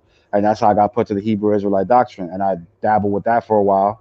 And then from there, I was back and forth. I let go of Jesus. I went back onto that. I used to be Old Testament only. Then I dropped that, went back to Christ because I started understanding things better. And then I left the whole idea of him being pre-existent, him being the son of God alone, and understood that he was a human. And then from there, I just left all that shit alone. And then I came into like Orthodox Judaism, just keep the Torah. That's when I was in my Torah only phase. And then from there, I dabbled into Islam. And then from Islam, that's when I was introduced to the Waspi. And I let all that other shit go. And I just focused on the Waspi because when the Waspi was opened up to me and I read the first chapter, it just clicked with me immediately. And all my life, I was looking for something, you know what I mean? I'm not saying that Waspi is the end all and be all, but it's a big piece of the puzzle that I was looking for. and I found it through the Waspi, and that's where I'm at now with it. But again, the Waspi is not the end all and be all. It's a better text. It's the Bible for this age. The Holy Bible that you read, the Hebrew Bible and the New Testament, the Quran, the Vedic scriptures, the Buddhist scriptures, they're not Bibles for this age. They're Bibles for the past age. And that's what Jesus was talking about, the end of the age and shit like that. He was talking about the end of that age, the age of Pisces, the age of belief. We are now in the age of knowledge, the age of Aquarius, where now spiritual belief is now fused with earthly knowledge. That's why the Aquarian symbol is an angel or a man with a barrel of water or a pot of water, which is spiritual knowledge, and pouring it on the earth. That's what it represents. We're in that age right now where heaven meets earth. The heavenly knowledge is now being poured on the earth, and that's a Waspi because a Waspi gives you heavenly knowledge. It has stories of the heavenly kingdoms, and when you read it, when you look at the perspective of the Waspi, how it's speaking from a higher perspective. So no man could have written that book. This book comes from higher entities. Whether false or righteous is debatable. You know what I mean? That's for you to figure it out. But it comes from a higher source. Because a lot of things they talk about, no man could have made that shit up. It's made scientific discoveries before other scientists have made. You know what I'm saying? And even mind boggle scientists that don't even believe in God. They try to figure out what the fuck is this book, like the way this book is speaking about the vortex, black holes, and things of that nature, way before scientists even found it. So that's why I clicked to it. That's why the date that it was published, 1882, is such an important date. Because there was discoveries that were made before that, but there wasn't discoveries that were made till after that Waspi was talking about. For instance, if you want to talk about UFOs and the word starship that you see in like Star Wars or like Star Trek and shit like that, you could look it up right now. The first time the word starship was ever used was in the Waspi Bible. It's the first time it was ever used. And that's just one example, of some of the things it talks about. So it has its own prophecies, if that's what you want to call it, but for this time. It's a Bible for this time, not for the past time. And that's what the Waspi tells you. The ancients were created for the ancients. You were created for the here and now. So don't sit there like these people who call themselves the Yakha and everybody else who clings to the Torah and the Old Testament. The Waspi calls these people who search backwards for wisdom because they always have to search to the past. That's why they're always stuck on old shit. If it's not ancient, I don't want to hear it because they search backwards for wisdom. That's like you having an iPhone, but then you want to go back to a flip phone. You got a whole touchscreen smartphone, but you want to go back to a primitive technology. That's what the Bible is. It's primitive technology compared to the Waspi.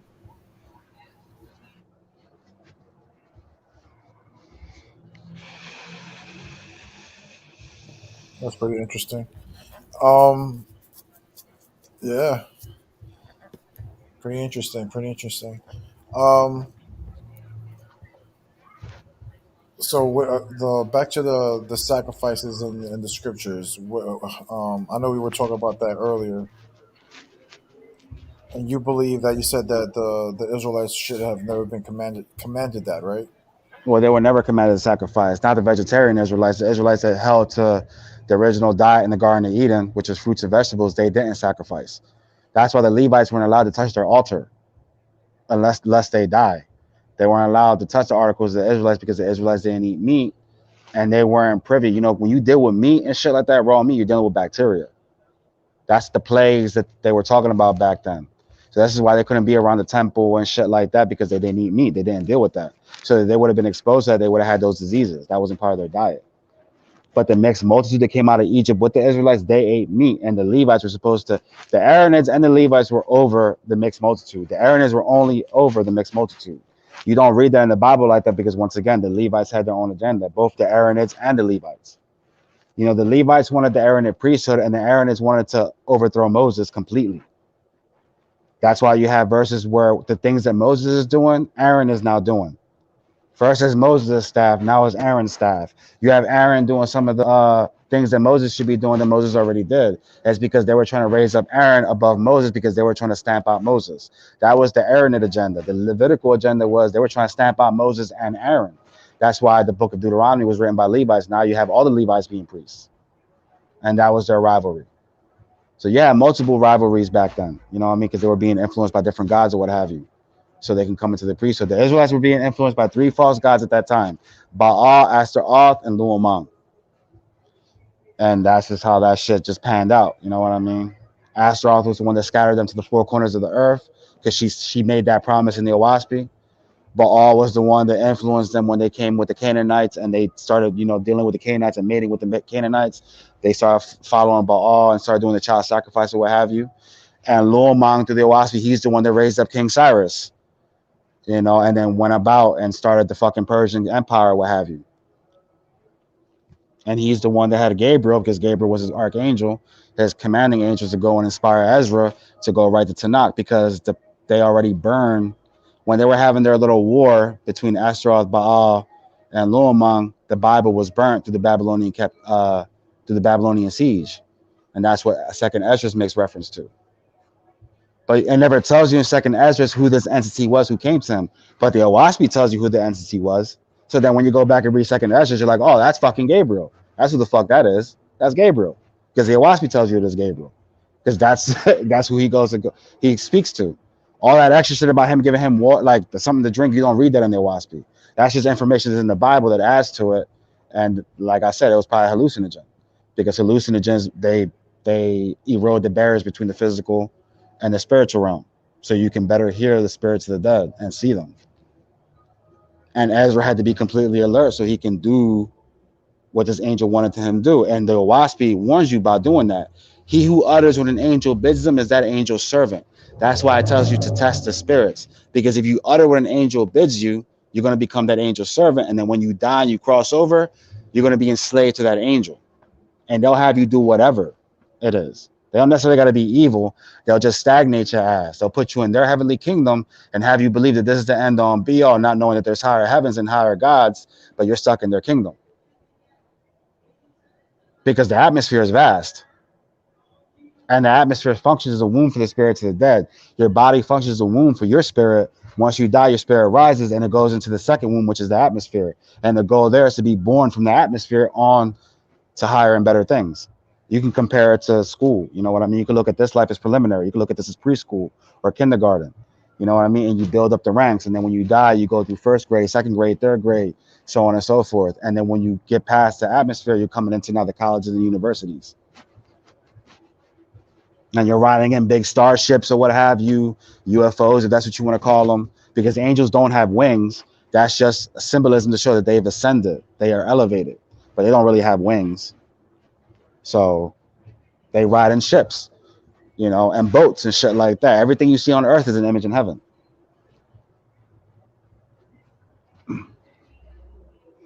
I'm at 6% right now on my phone, so I can't keep this going like that. I eventually have to go back in and charge my phone, so I'm going to let you take over for now, Jose. Yeah. All right, that's cool. I'm going to stay on. I just got to charge my phone. So I don't know if you want to go off if somebody else wants to come on, but I got to charge my phone for a little bit. Yeah, I dropped the link. I don't know if anybody else wants to come on right now. What's up, Shalom? Oh, yeah, this is Jeremiah's.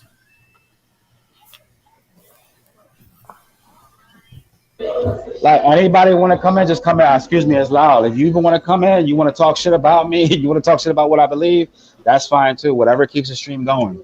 You know what I'm saying? Don't let me deter you or don't fear me. You know what I'm saying? Like, if you got some shit you want to say, get on and say it. I'm going to be listening. I'm just not going to be jumping in because my phone's about to die. So it's whatever. Yeah, Shalom, Northern Kingdom Prophets. Shalom, Yana. Didn't see you guys on the comment boards. Shalom, Fabian. Yeah, I wanted to have a discussion about, certain scriptures that brothers was, getting all twisted up about on these OT group chats. I thought that at least one of them would be, would show up and try to stick up for their belief. Get down to the nitty gritty. It even tells you that in the Torah, bro. If anybody comes against what you believe, you gotta be ready to defend your belief. You know what I'm saying? So what does it tell you? It says give them a reason for the faith that is in you, for what you believe. So the Bible tells you, even the Torah tells you, defend the word. So if y'all believe this word the way that you do, defend it. You get what I'm saying? If Jose Vega's calling y'all out, telling y'all to come on, he ain't trying to argue with y'all. Well, he's trying to have a what is it? An ethical argument with y'all. Don't be afraid, man. Just get on, talk your shit. I know. Especially Dawad, you know what I'm saying? I know he's probably watching in the background somewhere, you know.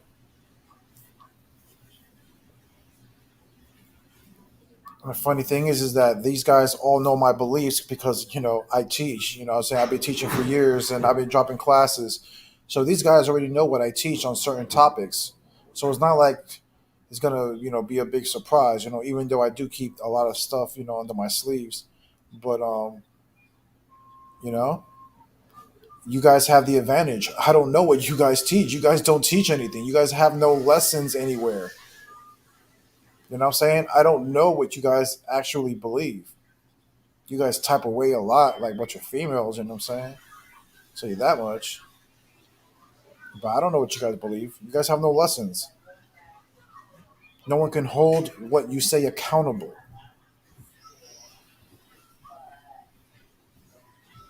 You know what I'm saying? At least I can stand firmly in what I believe. This is why I'm here. Because I can demonstrate it. That's the whole point.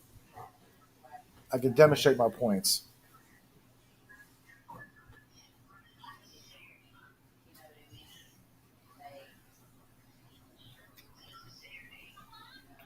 Uh, with no pay.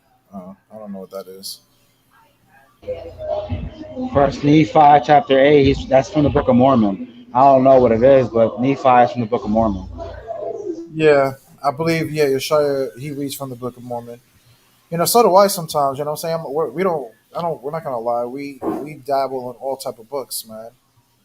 This is why I keep telling people. This is how you gain knowledge, especially if you're gonna be out here dealing with other people with different beliefs. You're gonna have to read their books.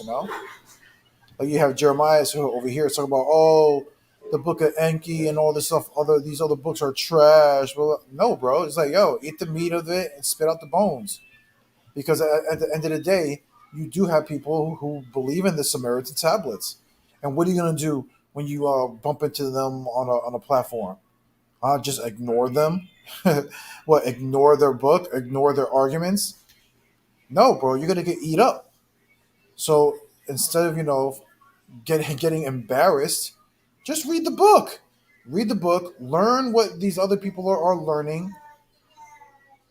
So when you engage with them, you won't look a fool. You know what I'm saying?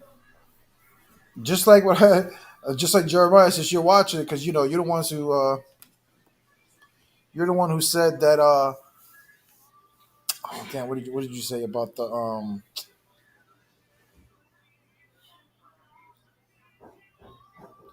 I forget what you said because I see Fabio was trying to jump on real quick.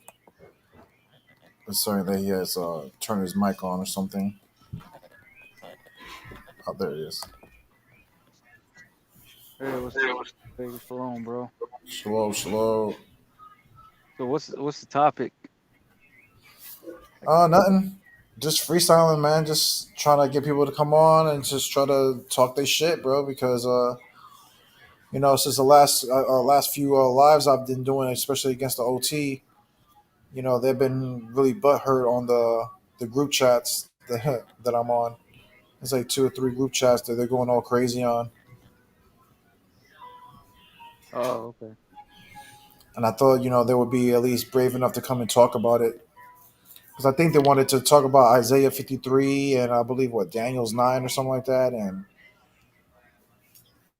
you know, Yeah. I'm down to talk about it, especially Isaiah 53. That I think that's going to be real easy work for me. Oh, what's their like so OT believe they don't believe in Christ, right? No. Because Uh, so OTs still do sacrificial. Nope. No, they don't. Oh, weird. I thought OTs believed in like sacrifice, like just like the Pharisees and whatnot. But Yeah, but they teach that they don't do it because there's no temple, so therefore they don't need to do that stuff. So basically, they teach like basically what Christianity teaches. You know how Christians say that, you know, how they teach that Christ got rid of the law so they don't have to keep the law. Well, they actually teach the same thing, but their excuse is that, well, we don't have a temple, so we don't have to keep the law. So it's the same thing. oh, they don't got So you. They don't even got it to goes keep. up to the same belief.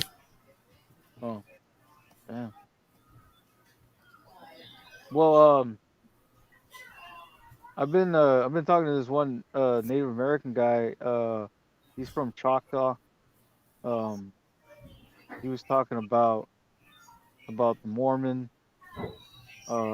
Talking about saying that the Native Americans were Israelites and whatnot. I never read the Book of Mormon. I don't know if you ever got into that.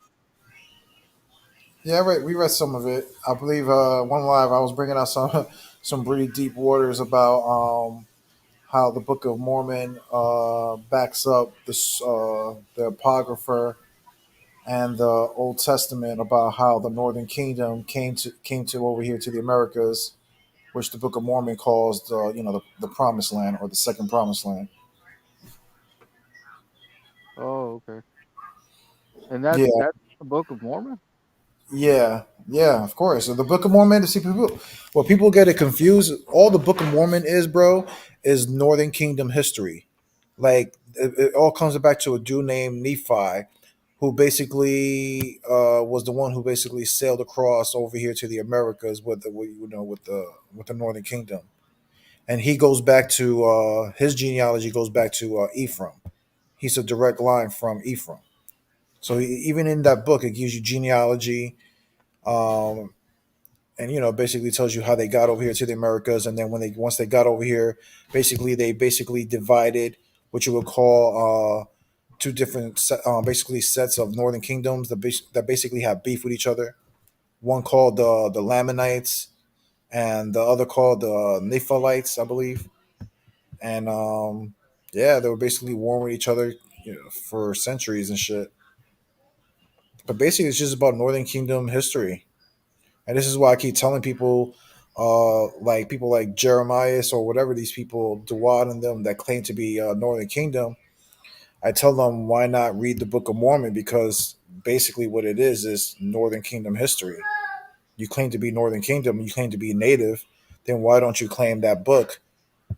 When I already proved to you, brothers and sisters, that the Book of Mormon, the language that it was written in, was basically like a broken, what is it, Egyptian hieroglyph, right?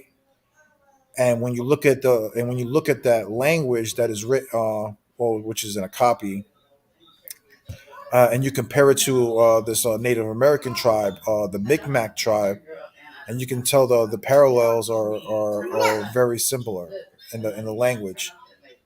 So if those tablets are ancient, we can definitely see that that it could have been the Mi'kmaq tribes that basically or their ancestors that probably wrote the Book of Mormon. Because I don't believe that John Smith or Joseph Smith, whatever his name is, uh, knew ancient Egyptian hieroglyph or broken hieroglyph. Right. Well, isn't I mean, they the North Mormons believe that the black race is like a cursed race or something. No, it does. I'll put it like this: it's in the Torah also, bro. But that's another story. But yeah, it does say that supposedly that the Lamanites. That's basically what the Lamanites were. They were basically the darker skinned natives, and basically it teaches that the reason why they got basically so dark skinned was from sin.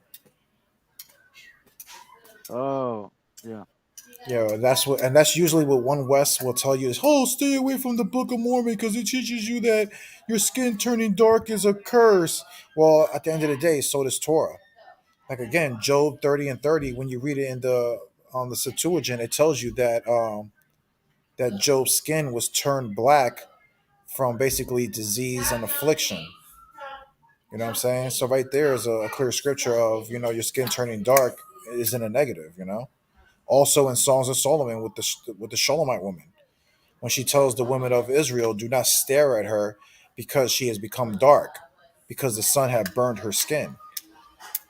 That's also in a negative in connotation. Like, what do you mean? Don't stare at her because she's black. You know what I'm saying? Or dark skin. So there's Right. instances in the Torah where it does state stuff like that. And this is why I keep telling people about the Bible. You know what I'm saying? It's like, yo, it's an anti-white man's book. It's an anti-black man's book, because you can clearly see certain scriptures where it goes against them. You know what I'm saying? This is why I teach this a red man's book, man. You know what I'm saying? For The red real. man's book, the natives book, bro. The original man book. The real earth keepers. Earth keepers. Well, Adam does mean red man, right? At the same time, like red earth, right? I know. This is why I teach what I teach, bro. I always tell people, bro, this is not a white man's book. This is not a black man's book. It's a red man's book. Adam was red. David was red. Esau was red. Solomon was red. You know what I'm saying? Those are like one of the everybody I mentioned is like basically the the biggest patriarchs in the Bible. You know what I'm saying? And they're all being described as red people. You know what I'm saying? And it Exactly. says that what Adam was made out of the red clay. When you look up Adam in any biblical dictionary, I can pull like at least like 12 biblical dictionaries where it tells you that it means the red earth, out of red earth. And it's funny because before I even got into this truth, that's exactly what our ancestors was known as. Wasn't we known as the red man? Like I said, my whole life I grew up as a Taino. My mom, dad always told me that my grandfathers and great grandfathers were known as red men or red faced, right?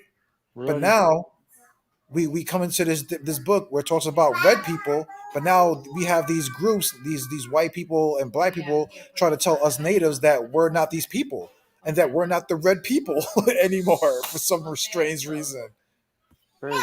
The one West tries to be slick with it. They try to tell you, "Oh, Esau's the red man." No, shut the fuck up, bro. We're the red man. What the hell are you talking about? We don't even call the white man the red man. We call the white man pale face. What are you talking about, One West? For real. You know what I'm saying? Like they try to be slick with these words. They try to make you, and One West is secretly trying to make you guys hate the red man. Oh, try to say, oh, the white man's the red man. Blah, blah, blah. Listen, nobody called the white man the red man, bro. Yeah, that's true. We're known as the red man. This is why I always found that funny when the One West was saying that. Oh, Esau's the red man. I'm like, no, we're the fucking red man. I don't know what you guys are talking about. Like, it's crazy.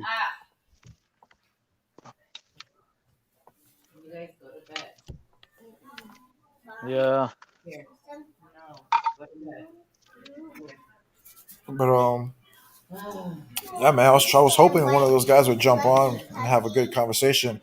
I think Yeshua's gonna come on probably another night. I told him that we should discuss Isaiah 53. Like I said, I think that would be a very interesting conversation between me and Yeshua, because the angle that I'm gonna come with on that brother, since he believes into like, because he's not like the Yakad or the ex Yakad members. They don't really believe into like oral traditions or like the Talmud and stuff. But with that brother, I'm going to use those sources because I'm going to use basically their own rabbis against them. You know what I'm saying? And basically show everybody stuff that they probably don't know, because again, they just don't know. And I'm going to just bring it out, man. Do what I do best. Beat people with their own arguments. Their own sources and stuff like that. Not force them believing what I believe, but if you believe in all these, rabbis and what the rabbis teach, well, get ready to swallow that pill. Because if you think I'm ignorant to what rabbis teach, I got a thing, I got a thing or two coming. You know, I got some really deep blades for people for that stuff, man. So that should be an interesting conversation. So that guy's full blown Jewish, right? He's Amalek. Who, Yeshua? Yeah.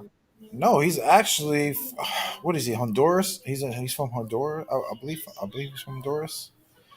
I can't Really? remember. Yeah, I believe he's from Central America. I know he's from Central America. Well, so his mom is from Honduras or his dad is from Honduras? I don't know, man. I forget, man.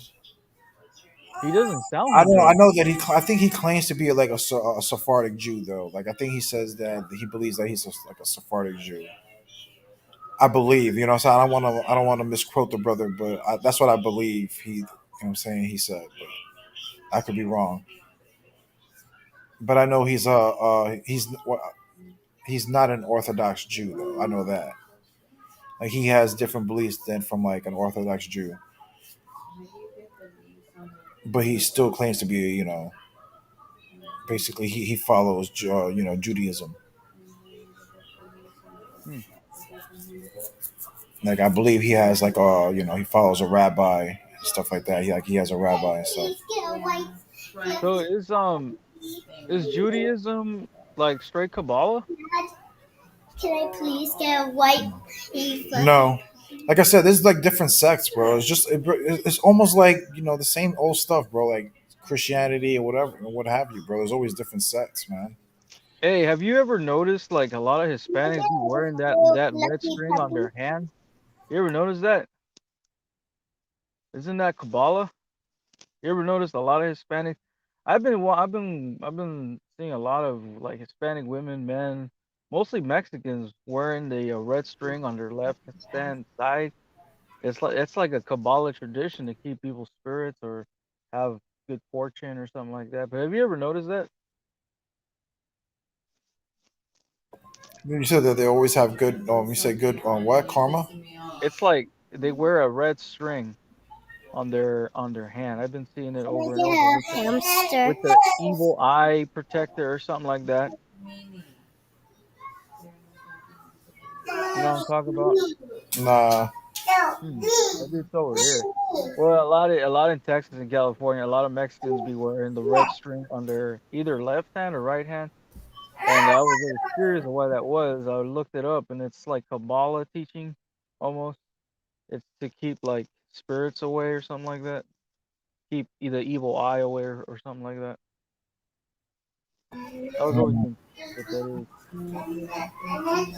Because a lot of Hispanics, especially Mexicans, are heavy into superstition, like heavy.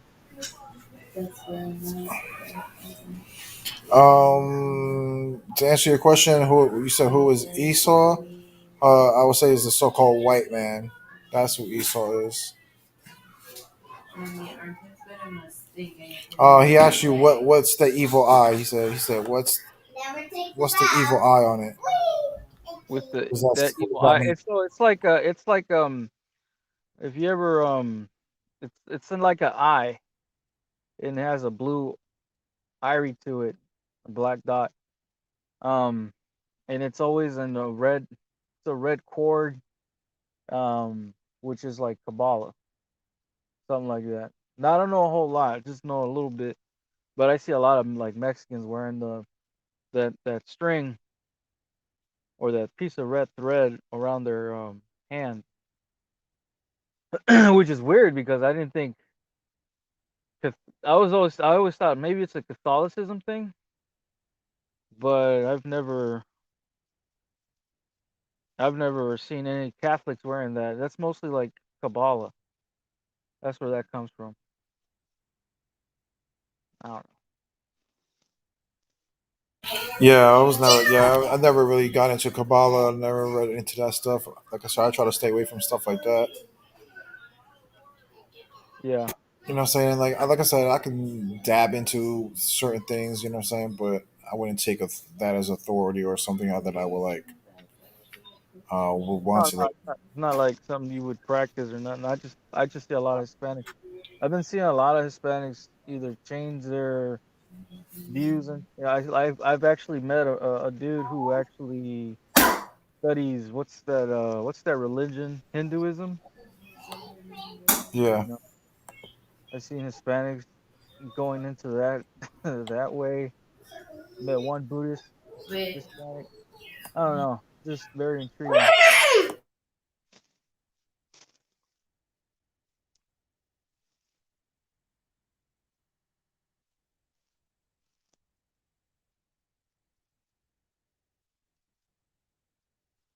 Ah, see, that's what that is.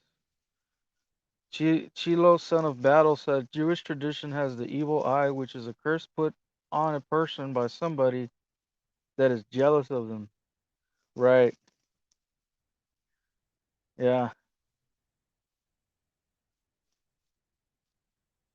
And witchcraft is very heavy in Mexico. A lot of witches and warlocks, whatever. Very heavy over there in It Mexico. doesn't take me to anything. yeah. It says The scripture says, is especially Northern Kingdom were wicked as hell, man. You know. like when So I does that whole witchcraft doesn't it comes from West Africa get or whole what? signature You know what I'm saying? Like, document, we're in there on their traditions that but were I passed click down by the on African it, it slaves to the gives me a indigenous page, people. but then it Like doesn't indigenous pull. people It says started dabbling into You talk export about things like attachment, voodoo and stuff file like that. I not think like found. yeah. I don't know. I know from what I've heard or learned from that is that certain people say that it's not the same type of voodoo that they practice in Africa. That they kind of like twist it into something else. That's one It's thing I a heard about it. it's a form of Catholicism and West African voodoo. So it's called Santeria. My parents did that when I was living in North Philly. They practiced that. But that's before my spiritual journey. But I was exposed to all that. So it's a mixture of Catholicism and West African voodoo. That's what Santeria is. And that's why a lot of Hispanic, like people from the islands and Mexico and shit like that, they practice that. Just chiming in. Yeah, Like it's basically because it's basically two cultures mixing in together. If you really want to be technical, you got the African culture, which will bring in the voodoo. Then you had the Spaniard culture, which of course with Catholicism, and then of course if you're like a native and you're caught in between, you're practicing that something whatever, Santeria, whatever, Santeria. Can you close tomorrow? yeah. But you know what's funny? A lot of these witches or warlocks, whatever. Um, I don't know if you guys. Well, I don't really dabble into that kind of stuff, but I do study it, but I don't practice it. But just to put that out there. But in order for a person to even contact spirits, don't they have to sacrifice one of their loved ones as an offering? Because that's what according to a lot of these Illuminatis and whatnot, they would uh like Kanye West, right? His mom just passed away, and then he started getting more rich, and you know what I'm saying? Like there has to be a sacrifice or something in order for you to obtain it. And even in the like Native American folklore, I think it's either Apache or Navajo, I'm not sure. That these guys who were called skinwalkers, like they would have to sacrifice one of their loved ones in order for them to obtain the what's it called, the power to switch into an animal of their choosing. You know what I'm saying? So I don't know how that works, but because Solomon wasn't Solomon looking into books like that? Like he became insane after learning like what he wanted to have like a deeper understanding of why people were evil and all this and that, and then I think it kind of messed him up in the book in a way, according to the wisdom of Solomon. But I mean, you know, Yeah, Wisdom of Solomon is a pretty good book.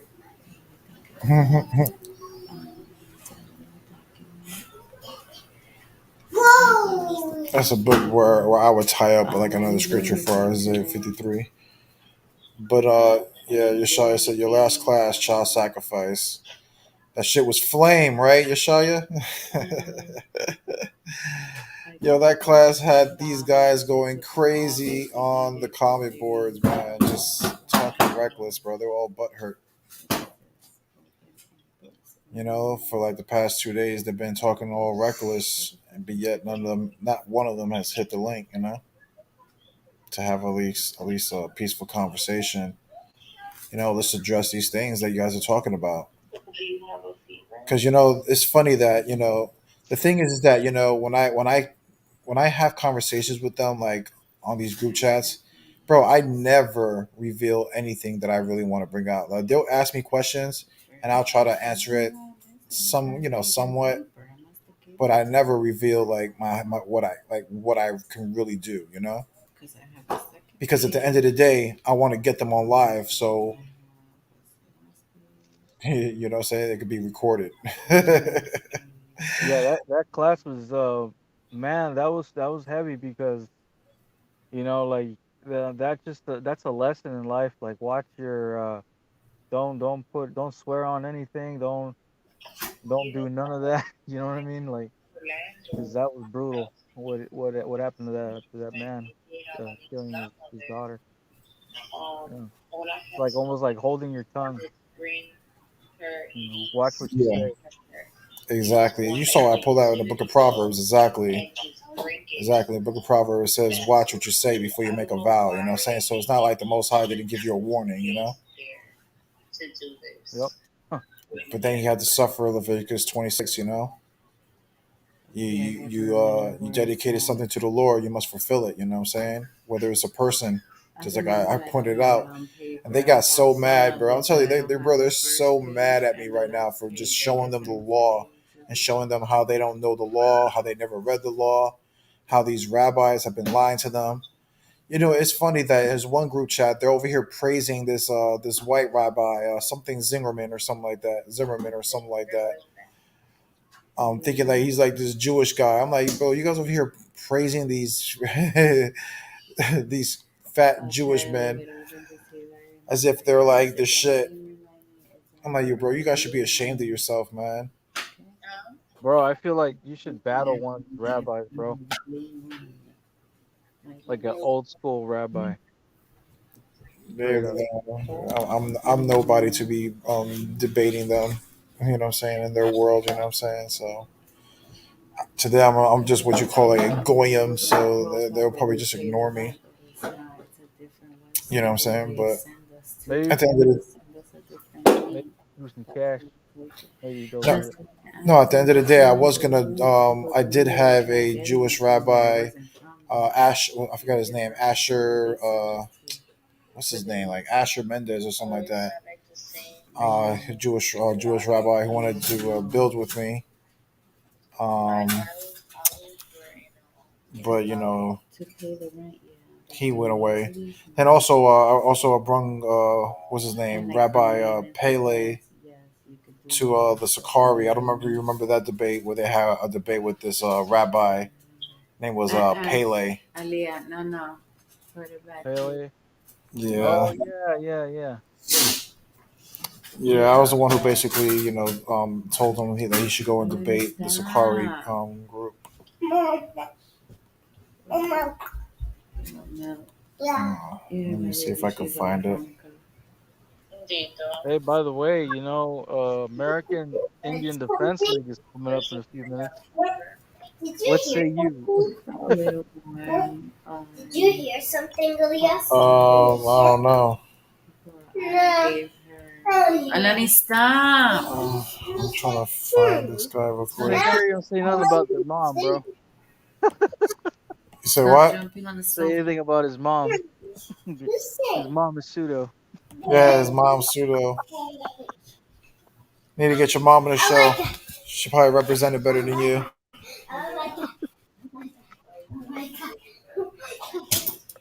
Well, he reminds me. He reminds me of of like a fat kid, like be eating cupcakes and shit. Just be like one of those. You remember that episode at South Park where they're all playing video games and freaking Cartman becomes all fat, like really fat. Oh yeah. That's what he looks like. Have you ever seen him before? Nah. Yeah, he's a pretty fat little dude. How old is that guy? I don't know. He's probably like in his 30s, probably. Oh, Probably I don't know. Maybe he's 20s, 30s. I don't know. he probably I plays know a he's not. lot. I know he's a little. I know he's a little fat boy. Plays a lot of World of Warcraft. Yeah, he's one of those keyboard online warriors. Yeah. He's like, oh, man, I'm used. I'm used to talking shit on my PlayStation. I'm just gonna start a YouTube and just talking more shit. Just go around just calling people pseudo. I give him a little props because he is trying to defend his people, but then at the same time he's like yeah, he's you know he even goes against his own people. So it's like, come on, dude,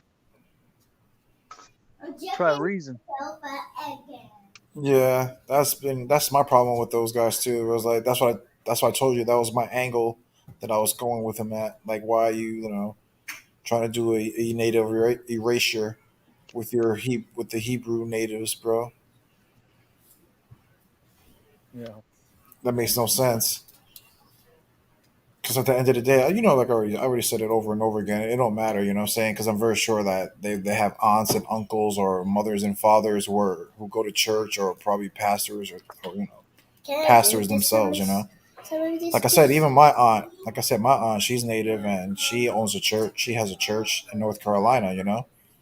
Her and her husband, you know, yeah, they run a church, you know what I'm saying? And they're native and what, you know what I'm saying? That's what I'm trying to tell them. It's like, stop it, bro. This is a losing battle for y'all, you know what I'm saying? Because at the end of the day, what? Your little temper tantrums is not going to stop the natives or Hispanics from dropping the most high or dropping Christ, you know?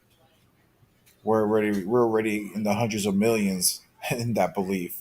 You know what I'm saying? It's a losing battle at this point. yeah. And I mean, you should you got to respect, of course. I mean, the way they attack, calling us idiots, telling us to shut up, like very disrespectful ass kids, bro. Even grown ups, they're probably like that one guy sounded like a 50-year-old man telling me to shut up. I'm like, dude, don't tell me to shut up. I don't even know you, dude. Being all rude and shit. Yeah, it makes no sense. Like I said, they're keyboard warriors. Like these dudes would never say none of this stuff in your face. Like that's why I don't really take these guys serious. You know, like yo, I could talk shit because I like talking shit. I'm pretty. People think that I get mad, but I really don't get mad at really anything. You know what I'm saying? I'm just a passionate dude. In a lot of cases, but when usually just getting mad, I don't get mad. Because at the end of the day, like, who are you to get? It's not like you would have the balls to say any of that stuff in my face. So I usually just laugh it off. You know, Yeah, and you gotta have thick skin, and if you're gonna expose yourself, especially your teachings or whatever, if you're a teacher or whatever the case may be, you better be prepared to back up what you say. And that's why none of these guys has hit that link all night long so far. I've been on here for 2 hours and not one of them has hit the link. But yet they claim that they can destroy me and destroy my arguments and and stuff like that. Yo, but I'll tell you, my last lesson was fire, was fuego. Ah, babe, tell them something. That's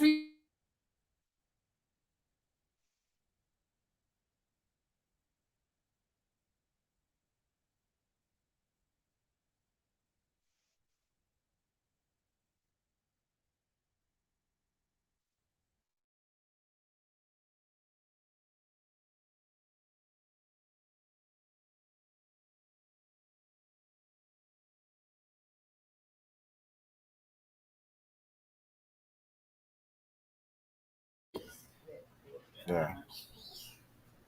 I guess Fabian dropped out and Louis dropped back in. You there? I'm here. I just had to drop out some stuff on my phone. God bless you.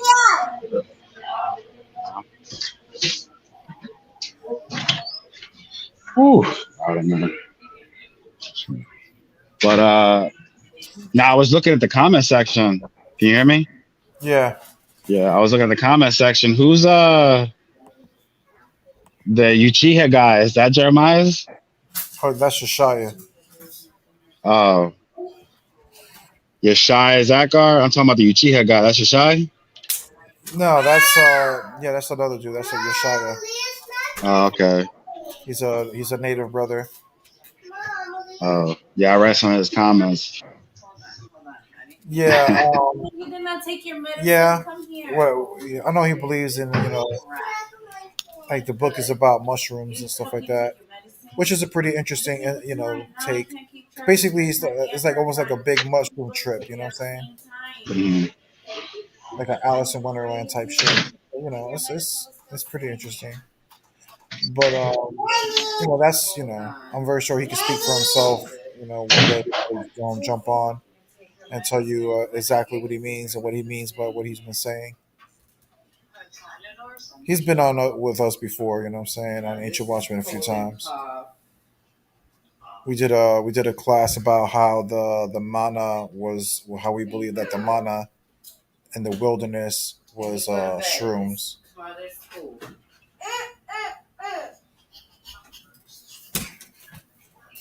Yeah, it's pretty funny. He tried saying the Waspi wasn't revealed to the 1800s, so it makes it trash. That's why, prime example, what I told you, a person who looks backwards for wisdom.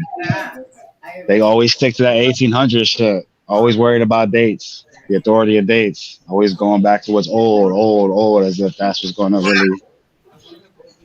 Oh man. But the funny thing is that they're really not even about dates, because even when you bring out a book that probably predates their book and their belief, that squashes their belief, then they don't believe in dates anymore. Yeah, it's not about that. That's what I'm saying. It's just another. It's just a ploy not to get into a dialogue about it. You Exactly. know. Yep. Every cat that don't know about the Waspi, bro, they say that it's trash. They say that it's satanic, is trash. It wasn't written to the 1800s and shit like that. But that's the point. That's why it had to be written at that time, because certain discoveries weren't made until then, or weren't made until after that, and it's just the time that it was revealed in. You know what I'm saying? Why like, I'm not saying you, but for anybody who believes in the Bible, why is it taking your God so long to speak? Why is he so silent? All these years, and all he got is the Torah and they got the fucking the Tanakh and the New Testament. That's all he got for you. He's not still speaking today. You know what I'm saying? You still clinging to that old, outdated ass book. But it is what it is.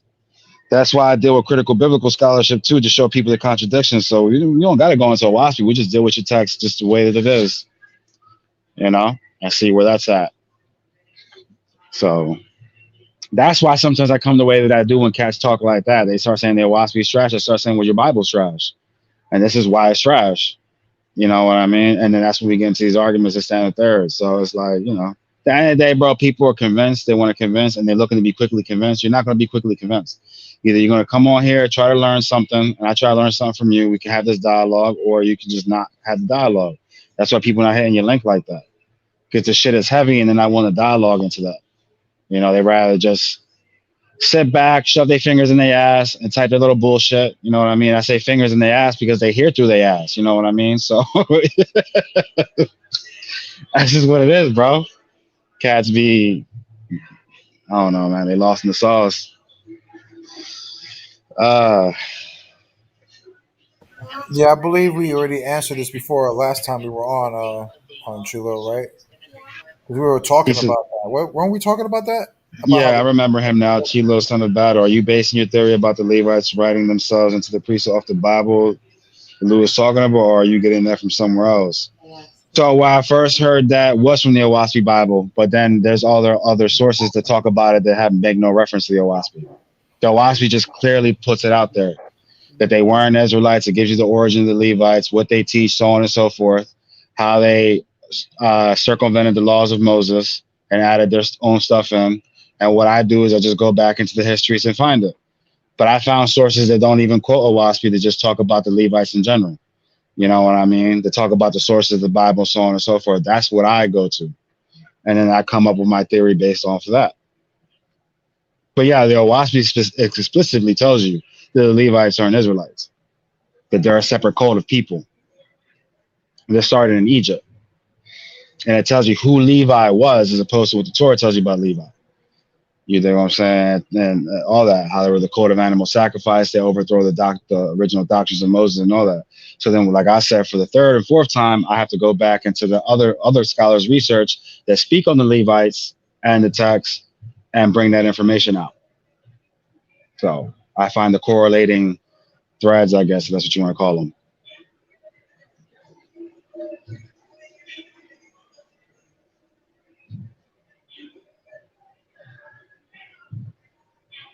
If that answers his question, I don't know.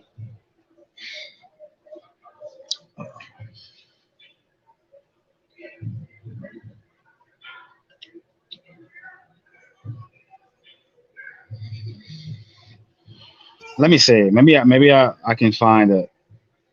Talk about the Levites. Let me see. Over here.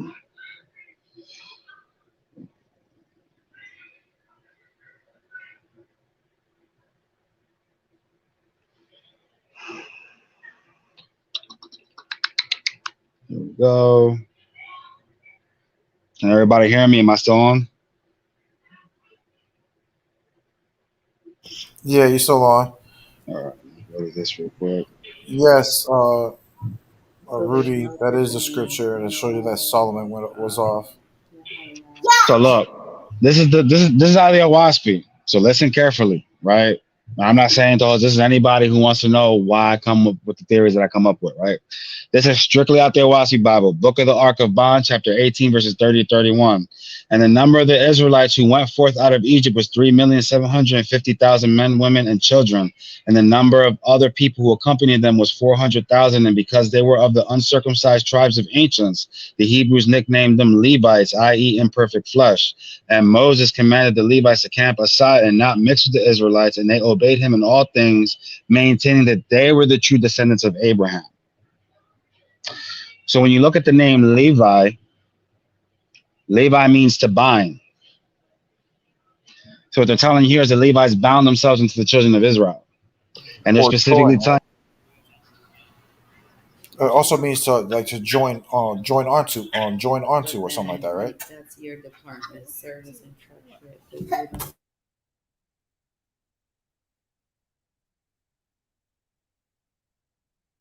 I can't hear you. Can you hear me now? Yeah. So what they're watching is explicitly telling you that the Levites that accompanied with the Israelites, or the mixed multitude accompanied the Israelites out of Egypt, were nicknamed by the Hebrews Levites because they joined themselves unto the children of Israel, because Levi means to join, and they joined themselves. They were hangers on. You know, now the number of Israelites and the number of mixed multitude, that's debatable. The number that the Waspi gives you, but that's basically where I get that from. And then there's other verses. I'm gonna go back and read it again. I gotta get off of this to do that. So hold on. Book of the Ark of Bond, chapter 20, verse 13. Can you hear me? They can't hear me. Yeah. Okay. It says Moses wrote the Levitical laws for the inner temple of Jehovah with spoken words only, but the outer temple was written so that it was said the Hebrews have two laws, which no other man knows, and one for those who are not eligible by faith, being those who were called Leviticans, but not Leviticans in fact, but hangers on who have followed the Israelites out of Egypt, and who for the most part had no God, little judgment, and no learning. So what it's telling you is that the mixed multitude were called Levites, but they weren't all Levites, because the Levites were a cult of belief that started in Egypt, according to the Waspi. You know what I'm saying? But they accompanied the Israelites out of Egypt, and that's what they were called Levites, because they hung on to the Israelite people.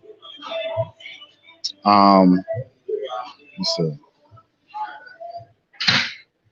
In God's book of Esther, chapter 10, verses 8 to 11, this is still the Waspi Bible. It says, regarding the faithless of Western Arabia, which is Canaan in the Waspi, who for the most part called themselves Israelites, suffice it to say that the two branches still remain, those who lived under the oral law and those who lived under the written law.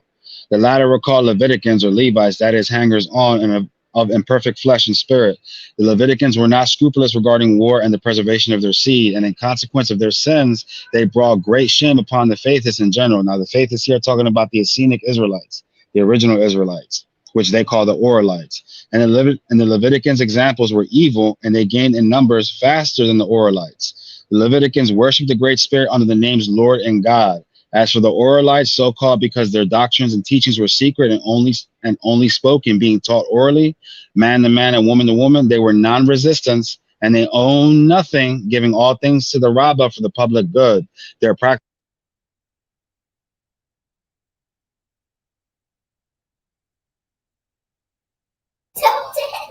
You're muted again. So it says all the prophets and seers were of the Oralites. You can hear me now? Yeah. Yeah. Because every time I get off of this, it mutes me. But you heard what I read, though, right? Yeah. Yeah, so it's telling you that all the prophets and seers were Oralites. That's the Waspi calls the original Israelites Oralites because they had no written documents. And if you actually read the Essenic Gospel of Peace, Moses' version, this is separate from the Waspi Bible, it actually tells you that when Moses wrote the Torah, the tablets, and he went down and he broke them, he didn't rewrite the same laws. According to the Essenic version of Moses' story, he kept those laws oral. He put them in his heart because they were only for the children of light. The laws that he wrote afterward on the second set of tablets was a law to bind the children of Israel, or the Levitical children of Israel. Because you got to remember that the Israelites, the common people, were illiterate. They couldn't read. So they weren't reading anything. That's why their teachings were oral. And they were also in secret. They were Kabbalistic by nature. You know what I'm saying? There were shamanistic people. There were spiritualists, and there were mystics. The Levites weren't. They were the cult of animal sacrifice. And they were also Egyptian priests given by their names, because look at the patriarchs of the Levites, their names are Egyptian. And they're the ones that have the most, what I'm looking for? They have more cultural similarities to the Egyptians than any other tribe of Israel, or the Levites, with their practices. And also their beef with the priesthood. If you understand anything about Egyptian priests, they dealt with the gods directly, and they dealt with the temple. They never dealt with the common people. So now these priests coming out of Egypt with Moses, obviously being impressed by the plagues that Moses brought upon Egypt, followed him and his people. But then they were put to the side, and now Aaron and his progeny had the priesthood. So this is where I believe that the beef comes from, because they were priests in Egypt. And if you know anything about the priests, like I said, they didn't deal with the common people. They were in the temple. They lived lavishly with this and third. Now they're put into a position where they have to serve. So this is what I believe will cause them to have beef with the Aaronites. Because they wasn't with that. They were priests in Egypt, and now they're coming out of Egypt, and now they've been demoted to servers. And now Aaron and his progeny are the priests and the high priest. You get what I'm saying? That's how I come to that conclusion. And it's just the fact with their names and so on and so forth. You know what I'm saying? They came out of Egypt, and they were the cult of animal sacrifice. They ate meat. And if you understand anything about ancient sacrifices, you sacrifice for a meal. If the ancient Israelites weren't eating meat, there was no reason for them to have blood sacrifice, because they weren't eating meat. That was for the mixed multitude.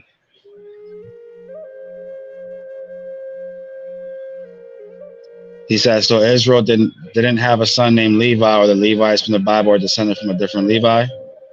The Levites of the Bible are descended from a different Levi. Yeah, basically. The Levi that you read about in the Bible that's a made up Levi. The Levi I talk about in the Waspi tells you who he was. He was somebody who wasn't an Israelite, who couldn't have been an Israelite because of the generation he was born in. I think he was third or fourth generation born, and he just couldn't be part of the cult of the Israelites. And they also said that he was another reason why they were called Levites. He was called Levi because all the fingers on his right hand and on his left foot were joined together. And what does Levi mean, Jose? To be joined, right? Yep.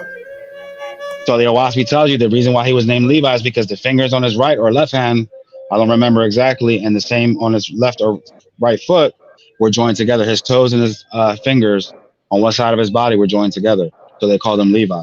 And he started his cult of the Levites while in Egypt. Moses was a Levite but he became an Israelite through the doctrines he practiced, which your Waspi calls them the laws of Anubai, the laws of Anubis. Where the third law, you have to understand, you have to know the different gods and goddesses and names of the angels. This is why the Essenes kept records of names of angels. The Levites didn't do that, but the Essenes did.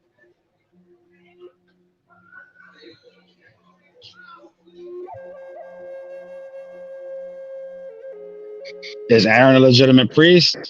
I'm not too sure. He probably was a legitimate. I believe Aaron was a legitimate priest. Yeah. Now the Aaron is later on they became corrupt because, like I was telling Jose Vega earlier, that along the way they try to stamp out Moses. You see Aaron doing the things that Moses should be doing in the text, and vice versa. That's them trying to overthrow Moses and make Aaron more greater than Moses to make their priesthood on top. Because you got to remember, there's a rivalry between the Aaronids and the Kohathite Levites, the ones that are not from Aaron and his progeny. They wanted the priesthood, and Aaron and them wanted everything. Not Aaron, but his progeny later on, they became corrupt. I don't believe Aaron was corrupt.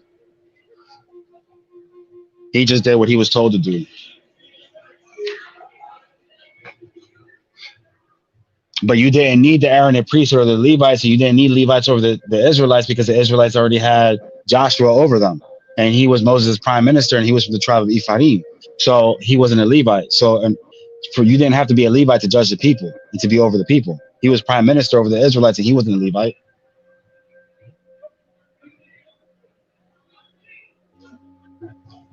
That's right. He was Ephraimite. Yeah. So they already had their dude. That was Joshua. Aaron and them were over the Levites, and the Levites were over the mixed multitude. They were dealing with the mixed multitude because they were still eating meat. So they needed the Levitican laws to know how to deal with the meat. Because if you're going to fuck with meat and you don't have no way to store it, you got to remember you have foodborne illness through meat. It grows parasites and bacteria or whatever, and you can die like that. These were the plagues that the Bible was talking about. So the Levites had to know the Aaronites had to know, or the Levites had to know how to butcher the meat, how to sacrifice it, how to take out the entrails and wash it. The book of Leviticus is not for common people. A lot of y'all not even supposed to be reading the book of Leviticus. Back then, that was for the Levitical priests only. You could tell when you read that shit. That's for the Aaronites. The book of Leviticus is for the Aaronites. A lot of us ain't even supposed to be reading that shit.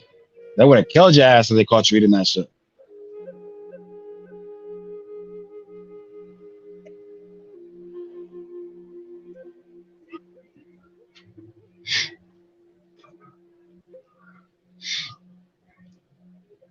Because then that's what the Waspi tells you. Moses wrote the Levitican laws because the inner temple was spoken words only.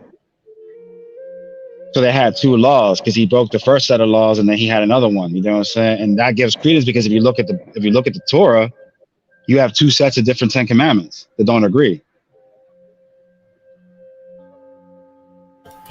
Yeah, like I said, next time you're off, like I said, we should set up that discussion about the contradictions, the many contradictions all throughout the Old Testament.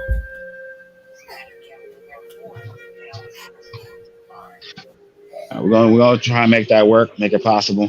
See what's up with that. Yeah, but it's getting pretty late. So we're at like 11:30. Probably gonna end the live in a minute. Ain't nobody really came on. Hopefully, like I said, maybe COD and them or extra COD to WAD and then we'll have balls one day to come on again.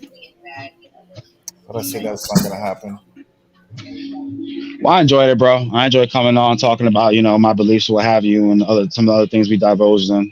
I thought it was pretty edifying.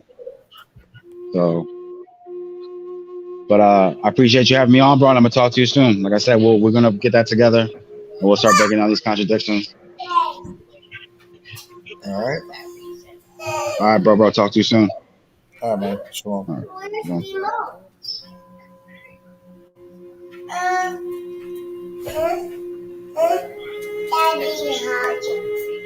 Where you at, Dawad? What happened, Dawad? What happened, Jeremiah? You know what I find funny, Jeremiah? You let Dawad basically call you a punk today. He said that the reason why Jeremiah doesn't like to debate about the Old Testament and New Testament with me is because he's not ready yet, because he hasn't learned that much yet. Wow.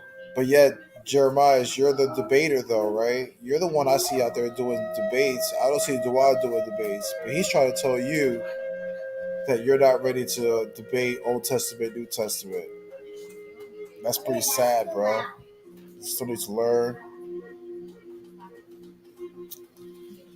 Oh man. So what? It's still stuff that I have to get into the inbox. But I guess I'm gonna just say shalom, man. Nobody wants to join in. I want to have that discussion.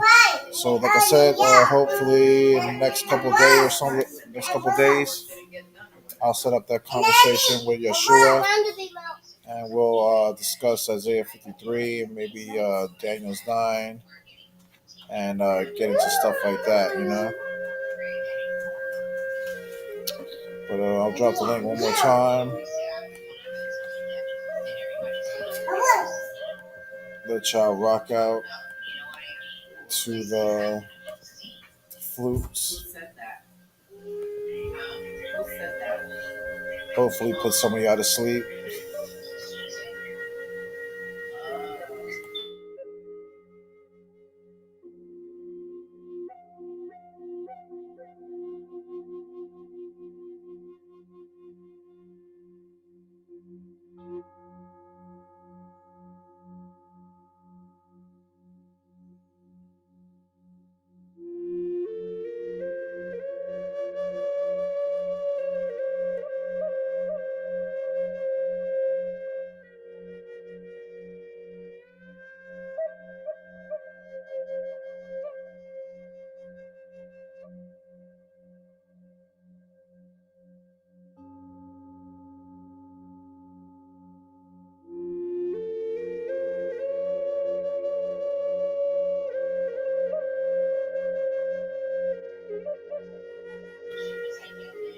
Yes,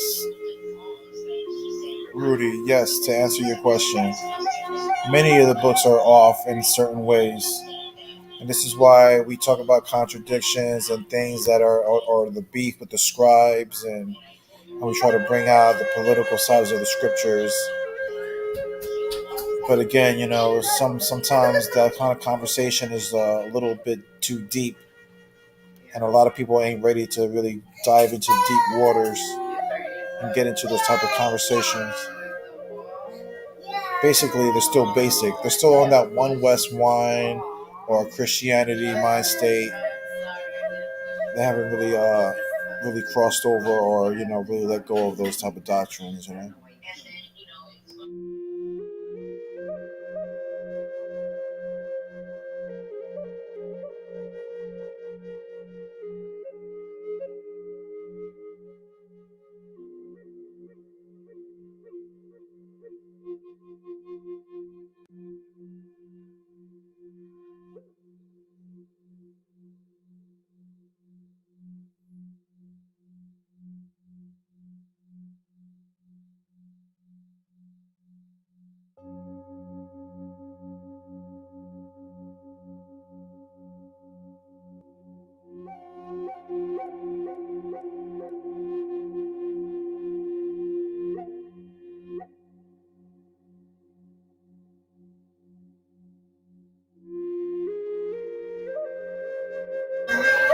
Like, I'll give you a good example of also about books that are going off about the Elohist and Yahwist. And it's funny that me and Louis were talking about this earlier, privately, and we were talking about Genesis 15 and Genesis 17 about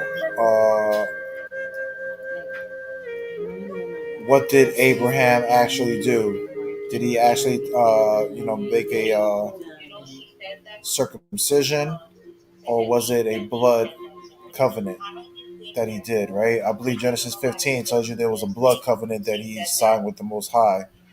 But then in Genesis 17, it tells you how it was actually circumcision. And also in the book of Genesis 15, I believe it says it by name, Yahweh or Yahweh, right? And verse in Genesis 15. But then in Genesis 17, it tells you that it was El Shaddai or El, right? So now we have two different gods, but one of them saying that they had Abraham do a like a blood covenant, and then you have another chapter saying it was actually circumcision. So the question then becomes is which is it? And not even that, but why is there two different gods? Genesis 15 saying Yahweh, Yahweh, or Genesis 17 saying El Shaddai or El, which we all know is a Canaanite god, right?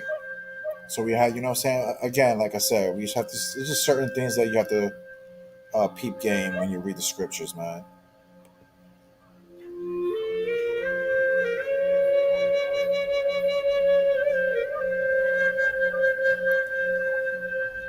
I would say, well, Louis said that he gets his confirmation from the Waspi, right? I would say that from what I've gotten, like I said, I did a lesson on it not too long ago. I believe I did it on Ancient Watchmen. That was probably one of my last lessons I did on Ancient Watchmen. And I basically showed how the Levites basically wrote themselves in using the Torah. You know what I'm saying?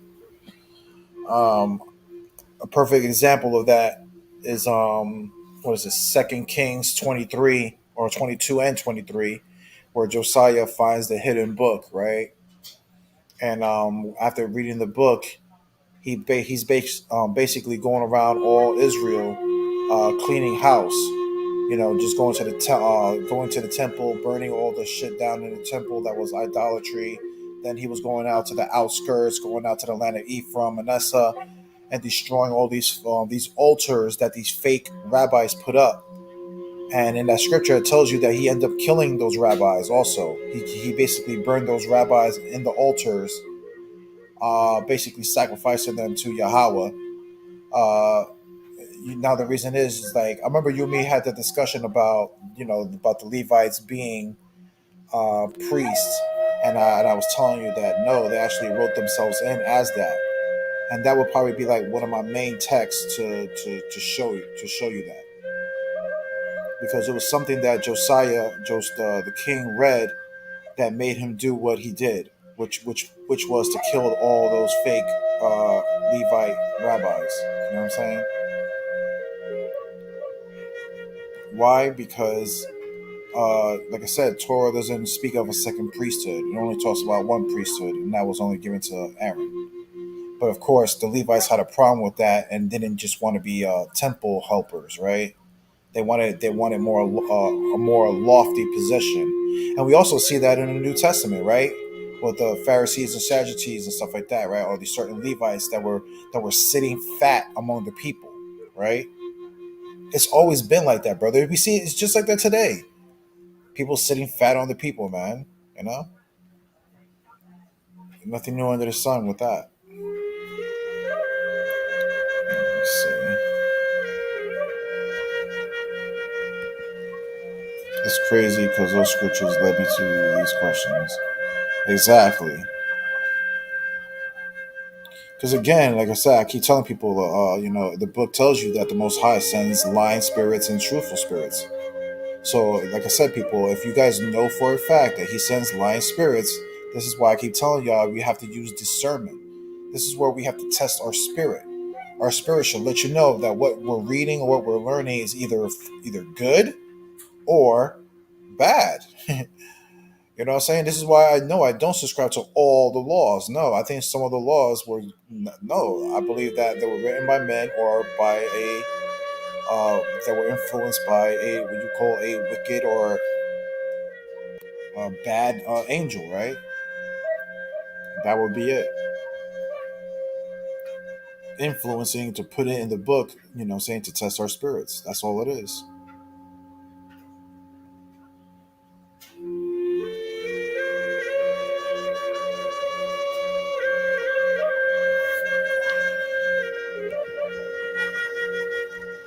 Is El Shaddai really a Canaanite god, though? Or is El God's name that the Canaanites gave homage to and made their own god? I would say, well, in some belief, it all goes back to the Samaritans, brother. brother Jason, because when you think about El, it goes back to the book of Enki and Samaritan belief. Because that, to me, when they talk about El or El Shaddai, that's actually talking about what you would call Enlil, which was Enki's brother, which was the son of Anu from the planet of Nibiru, or that from the Anunnaki race. You know what I mean? Samaritans, exactly. That was, I think it was Sumerians, right? Yeah. That goes back to that type of belief system, you know what I'm saying?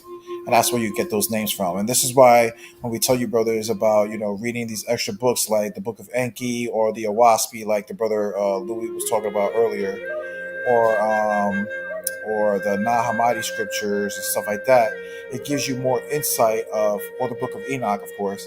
It gives you more insight of who these angels and what these angels are. You know what I'm saying? Because at the end of the day, El or El Shaddai, or what you would call Enki or El or Enlil, they're just basically fallen angels, or what you would call fallen angels in the scriptures.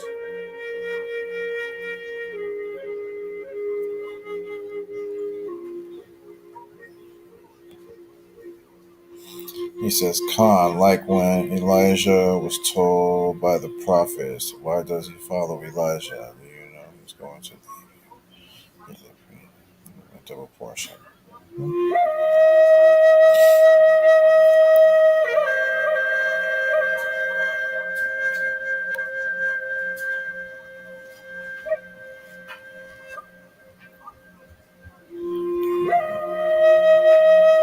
Anybody want to join on? You can join on the link if you have any questions.